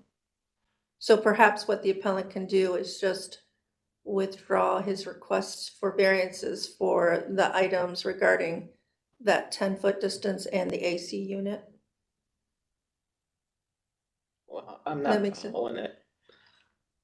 You're suggesting, That the appellant state that he doesn't need a variance anymore. He doesn't want the variance for those two items. right, so remove the garage Mhm. and the condenser.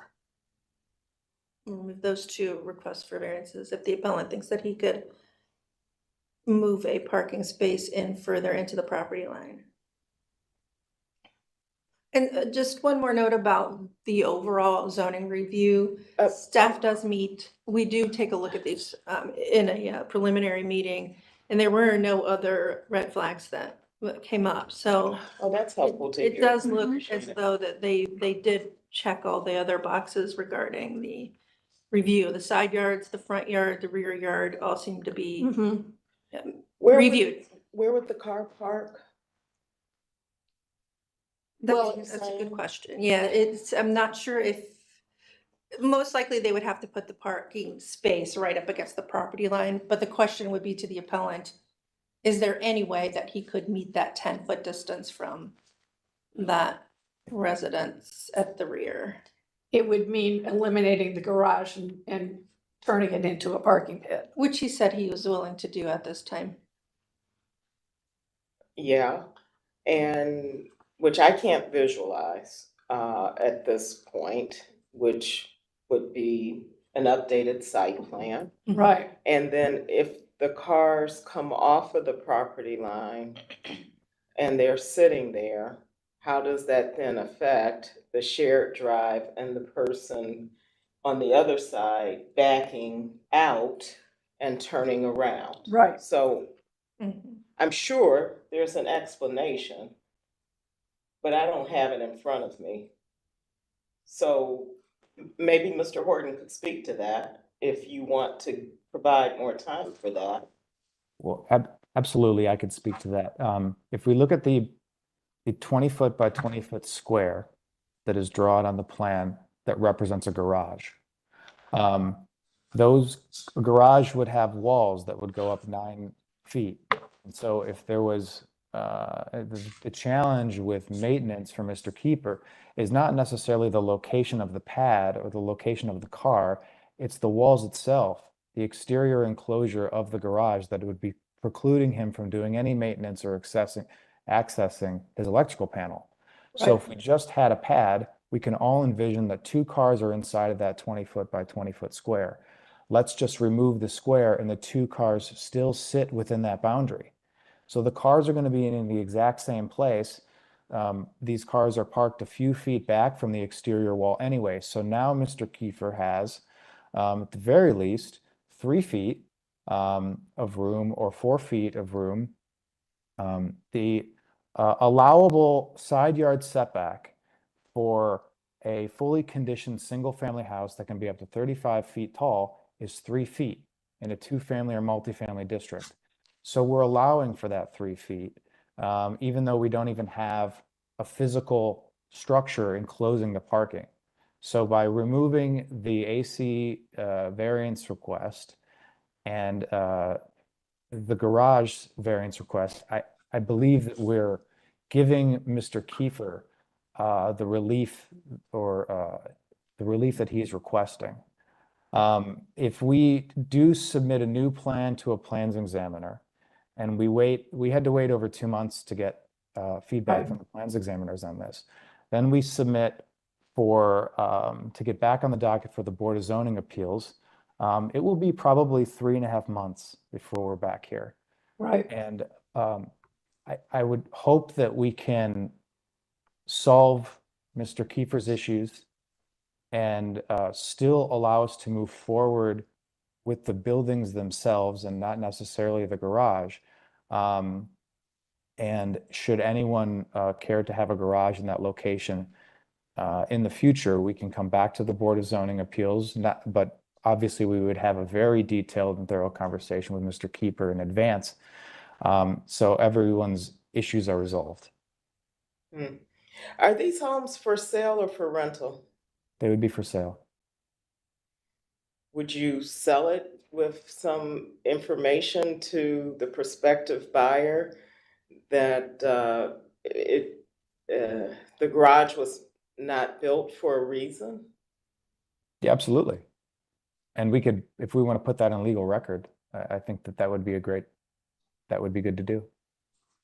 So I just want to make sure I understand, is the appellant removing their request for variances with respect to the AC unit and the garage? Is that what I'm hearing? Okay, so you're asking us to remove those variances and not render a decision on that.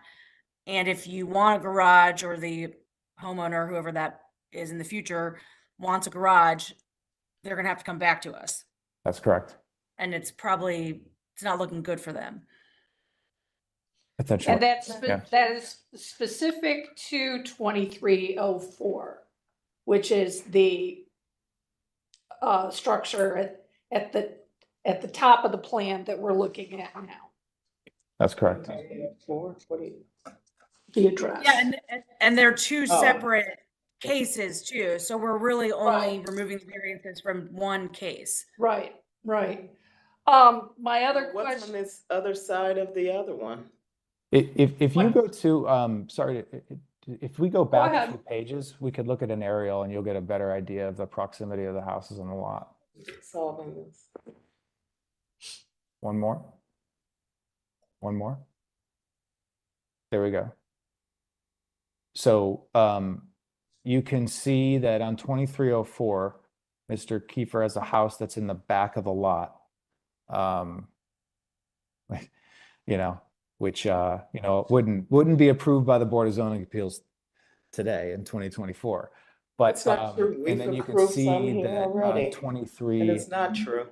14, the single-family house is just in the front. So there are no structures near the proposed garage of 2314, just 2304. Okay. All The right. the distance between 2314 and the structure to the right of it, what's that, Mr. Horton? I'd have to go back and look at the site plan. Xavier, can you just go back to the site plan? Thank you. Which was my question. Thank you, Member Roca. We know. Have we got I it? mean, we know that we're 5 feet 1 inch Yeah, from the okay. property line of our parcel. Okay. I believe the minimum side yard setback is 3 feet. I do know. That's the. Thank you for that. I appreciate you Okay. explaining. Mr. Horton, would it make sense to you, just sort of thinking forward to the prospective buyer for 2304, would it make sense to you to pull that pad back another 6 inches so you can get to the 18 inches on that side? Sure, absolutely. Yeah. Okay. Okay, any other questions or comments, board? Ms. Wilson, do you have anything? No, Madam Chair, I'm all set. Thank you. All right. Ms. Gupel? Madam Chair, I know we can make it a condition of the motion if you so choose to approve this today. But there will still be the issue of the parking within 10 feet of a residential structure, which I believe was covered in that code section that was cited anyway. So I don't think it would need re-advertisement, but it should be addressed in our resolution that we understand that there will be a parking space within 10 feet of a residential district, Right. of a residential structure. I apologize. Mr. Riccardi, are you following all of this and are you comfortable with the parking pad within 10 feet? Do you have windows on that side? I do. I was just Yeah. thinking about that. Oh, we don't know where the windows are. Yes, and I believe that there's enough room where, you know, if it's just a parking pad, that it can be, it can be so configured at this point where it won't be within 10 feet of that house. Okay. Looks like there's enough room. Maybe, Okay. you know, when they submit the amended plan, showing the garage not there as they're talking about, you know, it could just show the parking pad 10 feet away. Thanks. Well, is this approval gonna be conditioned on the amended site plan being approved by Building and Housing? It would be our approval. Yeah. That would be I can't fine. hear you. Wait, go ahead. Mr. Riccardi, go ahead. Yeah, that would be fine. There's no problem doing it that way, I believe. Okay. And Liz, what were you saying? I didn't I understand. believe that if we are explicit in the resolution, that also will help Building and Housing in their review. If we're explicit about what? If we put the language that you're looking for into the resolution, is that perhaps that the variance is no longer needed? The applicant did just say in the record that he's not requesting the variance from that code section, so we could just take it out entirely. And just I see what you're saying, just let him. No, figure I'm it out. talking about the car being parked. Within 10 feet 10 of feet a of the window of the other structure. Yeah, that's what I'm talking about, because I don't know. We don't know where the We windows don't have are. it, Yeah. yeah. Ms. Roca, are you crafting this? Mhm. May I mean, 1 minute, Mr. Horton. it's gonna be tricky. So we are removing the variance. The appellant has removed the variances for the garage and the AC unit, which will be moved to the rear yard. The appellant will have to put forth new plans, and the motion will be conditioned on those new plans being reviewed by Building and Housing. What else am I missing? That's only for 2304 though. Right, for 2304 specifically. Okay. Is that it? Xavier, anything else to add? Yeah. No, I don't have anything else to add. I'll just, mention, hi, Xavier Bay, representing city planning. We would recommend approval in alignment with the revisions that I mentioned previously. Okay. Mr. Riccardi, do you have anything further to add? No, I think that's a good resolution. Okay, thank you so much. Liz, anything else? Sounds good to me. Okay, back to you, Mr. Horton. Are you comfortable with everything? Yes. All right, excellent. Okay, any other questions or comments, board? I just have one more. So which calendar number is for that? That's 23-227 is the one we're talking about, right? Correct, right. Okay, thank you. All the, so we'll have to do, separate motions and votes. Okay, I will try to do this. Okay. So let's move forward with, I move to approve calendar number 23-227. Based on the testimony that we've heard today, that the appellant is removing their request for a variance for the 2-car garage at 2304 West 19th Street, and also moving the AC unit to the rear yard of the property. The appellant will submit new plans for that property, or for the whole, both properties, to Building and Housing, and the approval is conditioned on Building and Housing reviewing the new plans. Okay, is there any further discussion on that motion? Yeah, I have a friendly addition to that, back to the point. Since it's a home that is for sale, they will inform the prospective buyers of the potential issue with building a garage later. Okay, we have, we've had a verbal agreement to that from Mr. Horton. I'm not sure is that within our purview to make that request? I will make sure that it is in the comment section of the Okay. resolution. I'm not sure if we can make it a condition, but we definitely will get that language in the Okay. resolution.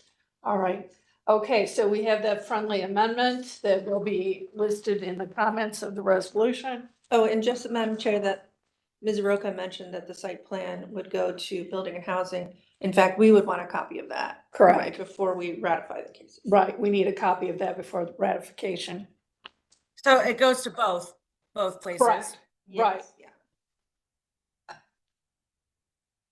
Okay, Second. good. We need a second. Did I Okay, miss this? all right, no. I just wanted to make sure. I thought you said, wait a sec. Oh, I'm sorry. We need. All right, could I have a second on that, please? Member Wilson, I will second the motion. Thank you, Ms. Wilson. All right, we're calling a vote on calendar number 23-227. Thank you. Ms. Olzer? Yes. Ms. Brown? Yes. Ms. Wilson? Yes. Ms. Roca? Yes. Ms. Bates? Yes. Calendar number 23-227 is granted conditionally. We will hold ratification until we receive that new plan showing that the structure of the garage will be removed and that the AC unit will be pushed back to the backyard. Once we receive that site plan, we will ratify it the following Monday. Great, thank you. Ms. Roca, you're on a roll. Do you want to do the motion for 23-225? Sure. Madam Chair, I move that we approve calendar number 23-225 based on the testimony that we've heard today, subject to the appellant resubmitting plans for both properties and both calendar numbers to BOZA and the Building and Housing Department. Could I have a second, please? Board Member Holzer, I second. Thank you, Ms. Holzer, for the second. Call the vote, please. Okay. Ms. Wilson? Yes. Ms. Brown? Yes. Ms. Holzer? Yes. Ms. Roca? Yes. Ms. Bates? Yes. Calendar number 23-225 is granted. We will also hold ratification until we receive that comprehensive site plan showing the overall project area with the shared driveway. And once we receive those, we'll ratify it the following Monday. Send Okay. the appellant a letter. Great, thank you. Does that cover everything for you, Mr. Horton? I had one more question, Yes. Madam Chair, members of the board. The removal of the driveway, excuse me, the moving of the AC condenser and removal of the garage for a parking pad only applies to 2304, which is calendar 23-227. Is that correct? That is correct, yeah. Okay, When we read the case into the record, we read it as what we call a BZA bundle. But in making the motion and the votes, we separated those out. So you are correct that the conditional motion was on 23227, which is 2304 West 19th. Great, thank you. And everything remains the same on your other case. Okay, appreciate that. Okay, Thank and you. I know that you are a frequent flyer with us, but I just want to point out, even though you've been before the Block Club and Ms. Ragonis isn't with us today, but we certainly like to go through, since they're a very active CDC, we like to go through that. But this is in fact the public meeting, so even though Mr. understand. Keeper wasn't available to meet with you at the other meetings, he's here today. So in fact, you know, this is the public meeting, so. Understood, thank you. Thank you for working through everything. Not a problem. And being a good neighbor. So appreciate that. All right, thank you all. All right, thank Okay. you. All right, moving on. Thank you. Thank you so much for hearing me as well. You guys have a wonderful day. You as well. All right. So I believe we're moving on to calendar number 23-231. All right. Ms. Holzer? Our next case is calendar number 23-231. This is at 5516 Tillman Avenue. Hybrid Bind LLC owner proposes to construct a two-story home addition over an existing footprint in a B1 two-family residential district. The owner appeals for relief from the strict application of the Cleveland Codified Ordinances as stated in the agenda and the public record, of which there is one. And with that, I will hand it over to Ms. Wilson for the oath. Thank you, Ms. Holzer. I will swear in all who are present for this case. Madam Chair, is there anyone present in the room? There is. We have one gentleman present. Okay, I will go ahead and swear you in. Do you swear or affirm that the testimony you are about to give is the whole truth and nothing but the truth? Please reply with "I do," your name and your address. I do. Mark Peterlin, 70 Aaron Street, Berea. Thank you. Is there anyone else who wishes to speak in this matter? Hearing none, back to you, Madam Chair. Great, thank you. We'll go to history of the property, please. Thank you. This property was originally zoned multifamily until 1973 when it was changed to two-family residential. We didn't find anything in our records administration office. There are no variances on file. And then in the more recent history in our Acela system, we found that there were certificates of disclosure issued in 2021 as well as 2023 stating that the use of the property is a single family. Thank you. Thank you. Legal standard, please.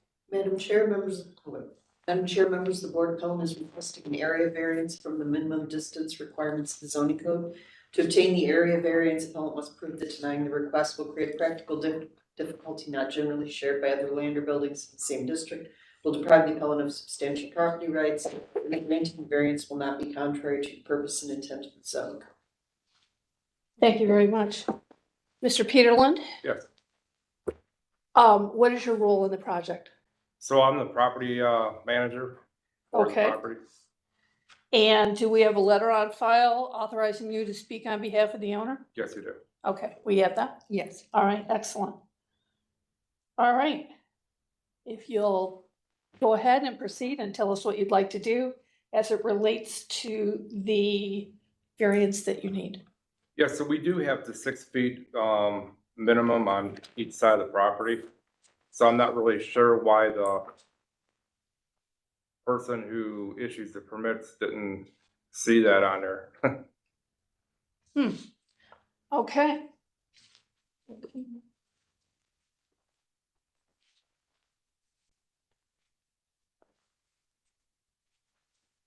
Xavier, can you zoom in on that site plan?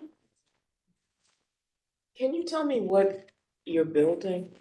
So this property originally, was a 2-story on the front part. The back was only a 1-story. So we're making a 2-story all the way to the back. Thank you.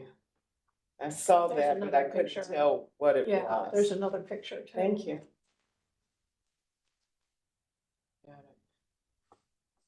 So are they in fact 6 feet off the property line? This plan on the screen shows, It's from, or at least from the adjoining, from the main building on adjoining premise. From the property line, I can't really see any dimensions here. I thought I saw. Well, here's a survey, right? Mm-hmm. Yeah, that's what you have right there. Yeah, I mean, it looks like 6 feet on both sides. Does that mean they don't need a variance at all? They only needed one variance. Right. These dotted, sorry, excuse me, through the chair, these dotted lines are existing exterior walls, Not property lines. It says here existing exterior walls. Oh. As well as down here, existing adjacent furnace.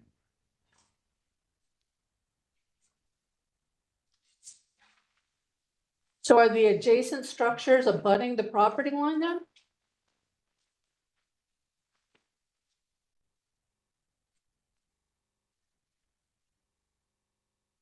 Here's the survey. Thanks. I mean, this plan looks like, yeah, I mean, I think this POV seems to be the property line. So the existing structure of the item on the agenda that we're looking at today looks to be abutting the property line. Yeah, we haven't changed the size of the structure. We're building exactly what was. You're staying in the built. footprint of what was already there, right? Yes. So that was 1 story as it existed and you've demoed and you're just gonna go to 2 stories to abut the building. Correct. Okay. so Madam Chair, they do need the 3 feet from the property line. Doesn't look like they have the 3 feet. Does that sound right, Mr. Bay? Correct. It would be less than 3 feet from the building to the property line. Okay, and where are we? We're on Tillman.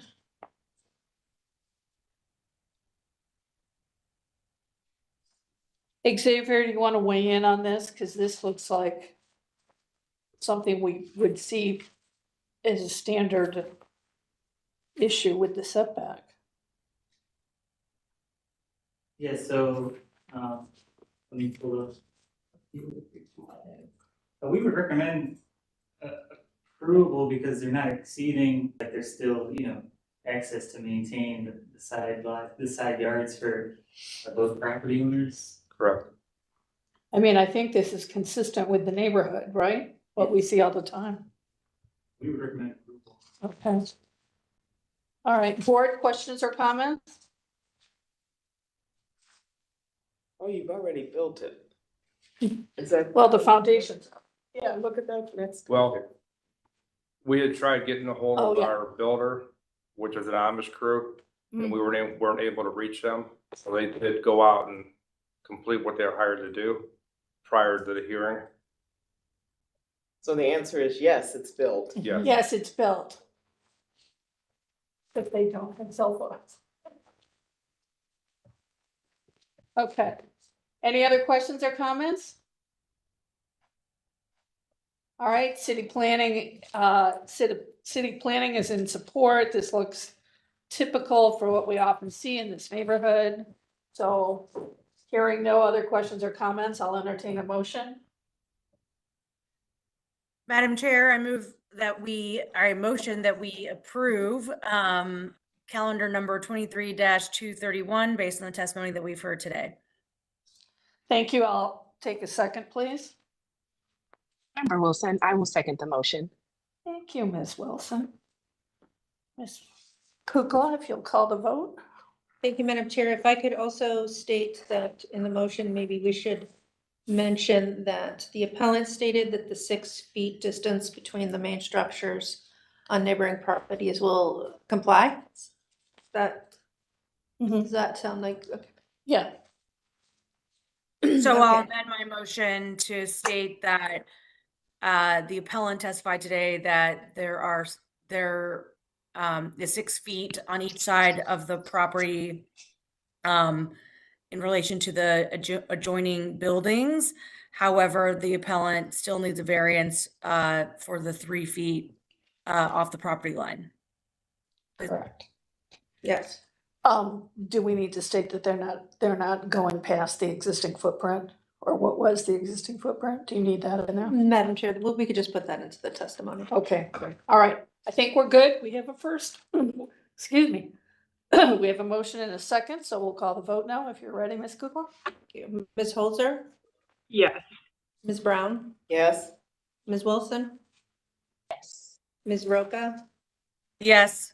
Ms. Bate. Yes.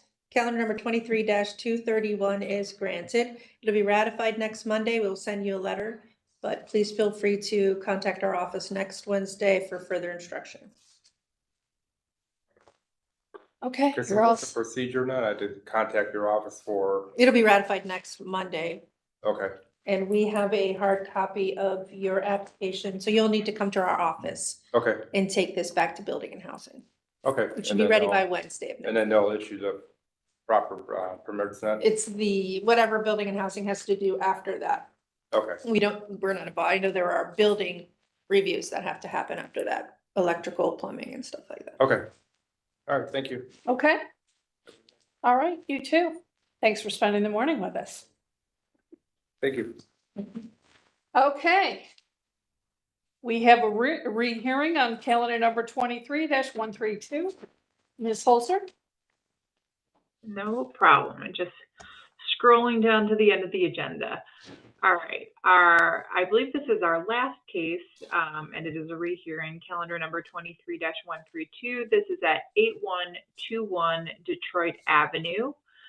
Kirsis Tavares proposes to change use from a single family to a type A daycare in an RA2, parenthetically, a residential attached to zoning district. The owner appeals for relief from the strict application of the Cleveland Codified Ordinances as stated in the agenda and the public record, of which there is one. On August 18th, 2023, the appellant was granted a variance to establish a type A daycare with the condition that the hours of operations will be 6:30 a.m. to 10 p.m. 7 days a week. The appellant is now requesting to extend the permitted hours to 24 hours a day, 7 days a week. And with that, I will hand it over to Ms. Wilson for the oath. Thank you, Ms. Holzer. I will swear in all who are present for this case.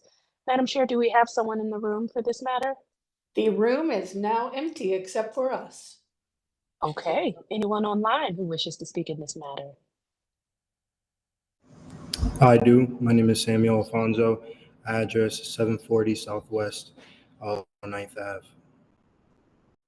Okay. It did not state the oath. Should I do that again, Madam Chair? Have him do it again, or was that fine? Yeah, just state the oath, because I think we've got someone else that needs to Okay. respond.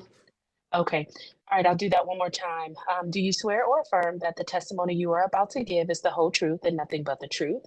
Please reply with I do, your name and your address.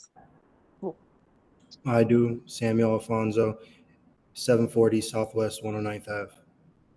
Thank you. Thank you so much. All right, anyone else wishing to speak in this matter? Maybe tell her she's on mute.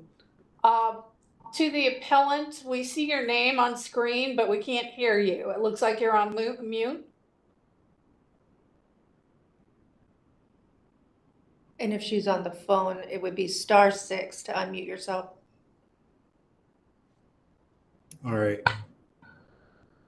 So to Once- unmute be La. Hello? Oh, There we go. Okay, go Yeah. ahead, ma'am. Yes, my name is Kirsi Tavares. My name is Kirsi Tavares. 8121 Detroit Avenue. Okay. Is there anyone else wishing to speak in this matter? All right, back to you, Madam Chair. All right. Do you have anything you want to read in? Just Madam Chair, that again, this was approved on August 14th, 2023. That the testimony at that time stated that there are 6 children in their type B daycare. Their hours of operations vary due to the parents' needs. There's a parking lot the parents can pull into to drop off and pick up.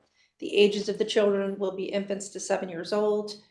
City Planning Commission approved it at the time and there were no objections raised. So the motion was to grant the variance with the condition that the hours of operation will be 6:30 a.m. to 10 p.m. 7 days a week. And that was ratified August 21st, 2023, and the calendar number is 23-132. What was the ratification date again? August 24th? Yes, I apologize. 21st. 21st. Okay. So this should be fresh in our memory. Mary, do you have anything you want to add in from legal on this? Do you want me to reread the legal standard or? Yeah, why don't you go ahead, just. Madam Chair, members of the Board of Appellant is requesting a use variance and an area variance from the minimum distance requirements of the zoning code. To obtain the use variance, appellant must prove that denying the request will result in an unnecessary hardship particular to the property, such that there will be no economically feasible use of the property without the variance, will deprive the appellant of substantial property rights, and the granting the variance will not be contrary to the purpose and intent of the zoning code.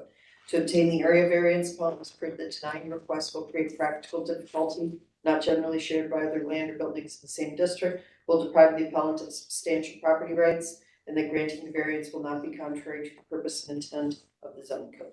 Thank you. All right. Who's going to be the spokesperson? So I'll be speaking here. Okay, Mr. Alfonso. Go ahead and tell us why your conditions have changed and you're requesting this.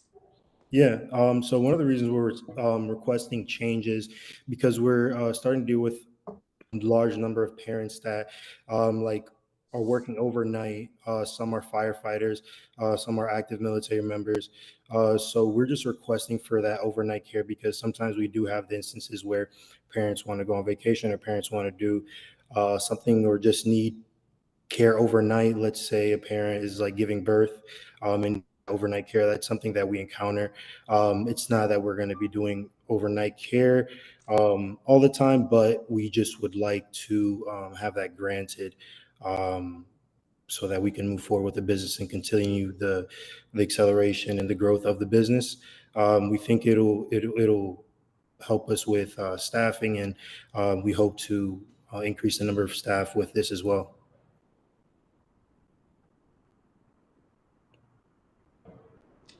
Okay, refresh our memory, please, because these are townhomes, right? Correct.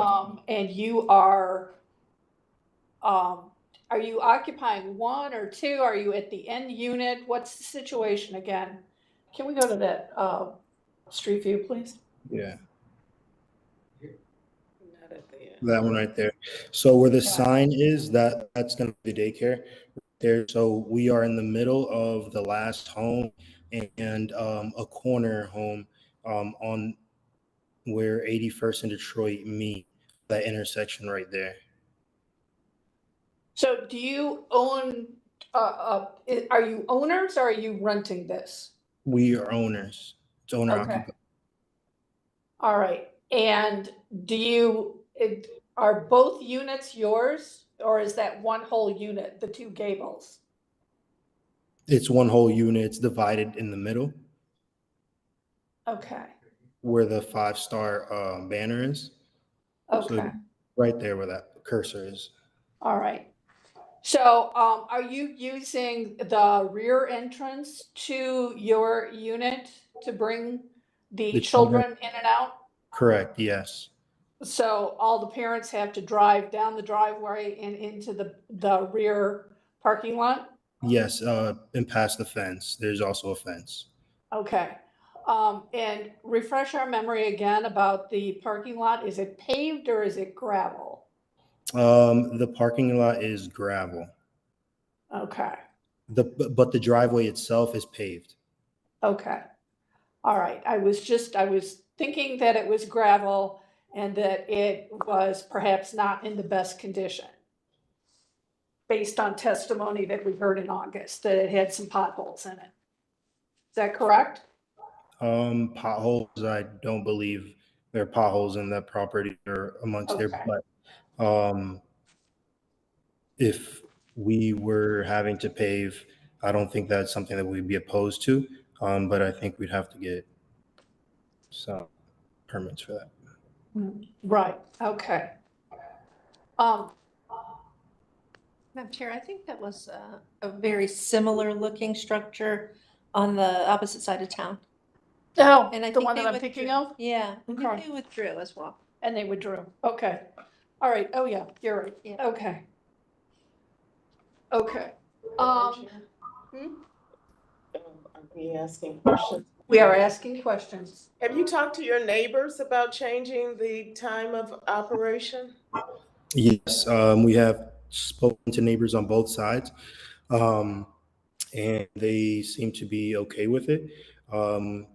Hayden, actually, the owner on the right-hand side, on the street view right here, he's actually renting the property out right now to someone, and we've expressed concerns to him, and he's helped us write some legal standard or some wording into his lease, the person that he's leasing the property next door to, so that they kind of understand that there is a child daycare there and that they are aware of everything going on as well. So yeah. Do we have any correspondence or email from him to our secretary? You may have actually, because he did express interest on writing something on his behalf in full support. So you may have something from Hayden Rutherford. Do we have anything? I'm not seeing anything. All right. No. We're not seeing anything in your file, so that might be something you'd want him to be sure that he submits. Okay. Okay. Any other questions or comments, board? City planning, have any input? Hi, Xander Baking, representing city planning. I just actually would like to hear again, are the amount of children staying the same? Is everything staying the same about the facility? Just the hours are the only thing changing? The hours are the only thing changing, correct? So we were approved to go from a type B to a type A daycare, so increasing from 6 to 12 children. And the hours of operation would be the only thing changing. So you've been approved to go to 12 children then? Yes, but right now we were approved, but right now we have to submit an application to the county, and the application that we're submitting to the county is still in the process. So we're still working with the social workers to get everything approved by the state before taking that next step and having more than 6 children in the home. So before we take that last step, we just wanted to present ourselves to the board once again to try to ask to increase the hours of operation. That way we can have more children. And yeah. Okay. All right, with that bit of information that the number of children is going to increase, I'll ask again if there's any questions or comments from the board. Hearing none, I'll entertain a motion.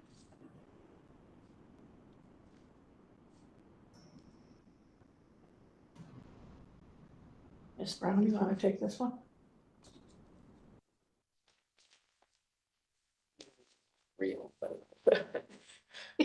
I move approval of calendar 23-132, which was previously approved, but this motion amends the times of operation to 24 hours a day, 7 days a week.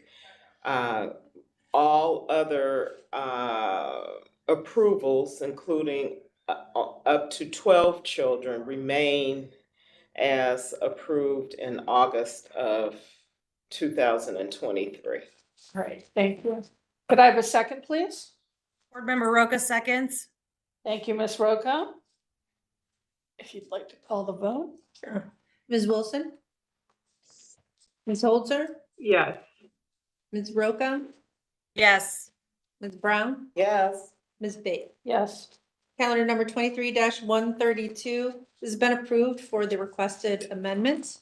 It'll be ratified next Monday. We will send you a letter. Please feel free to contact our office for further instructions next Wednesday. Thank you for your time, board.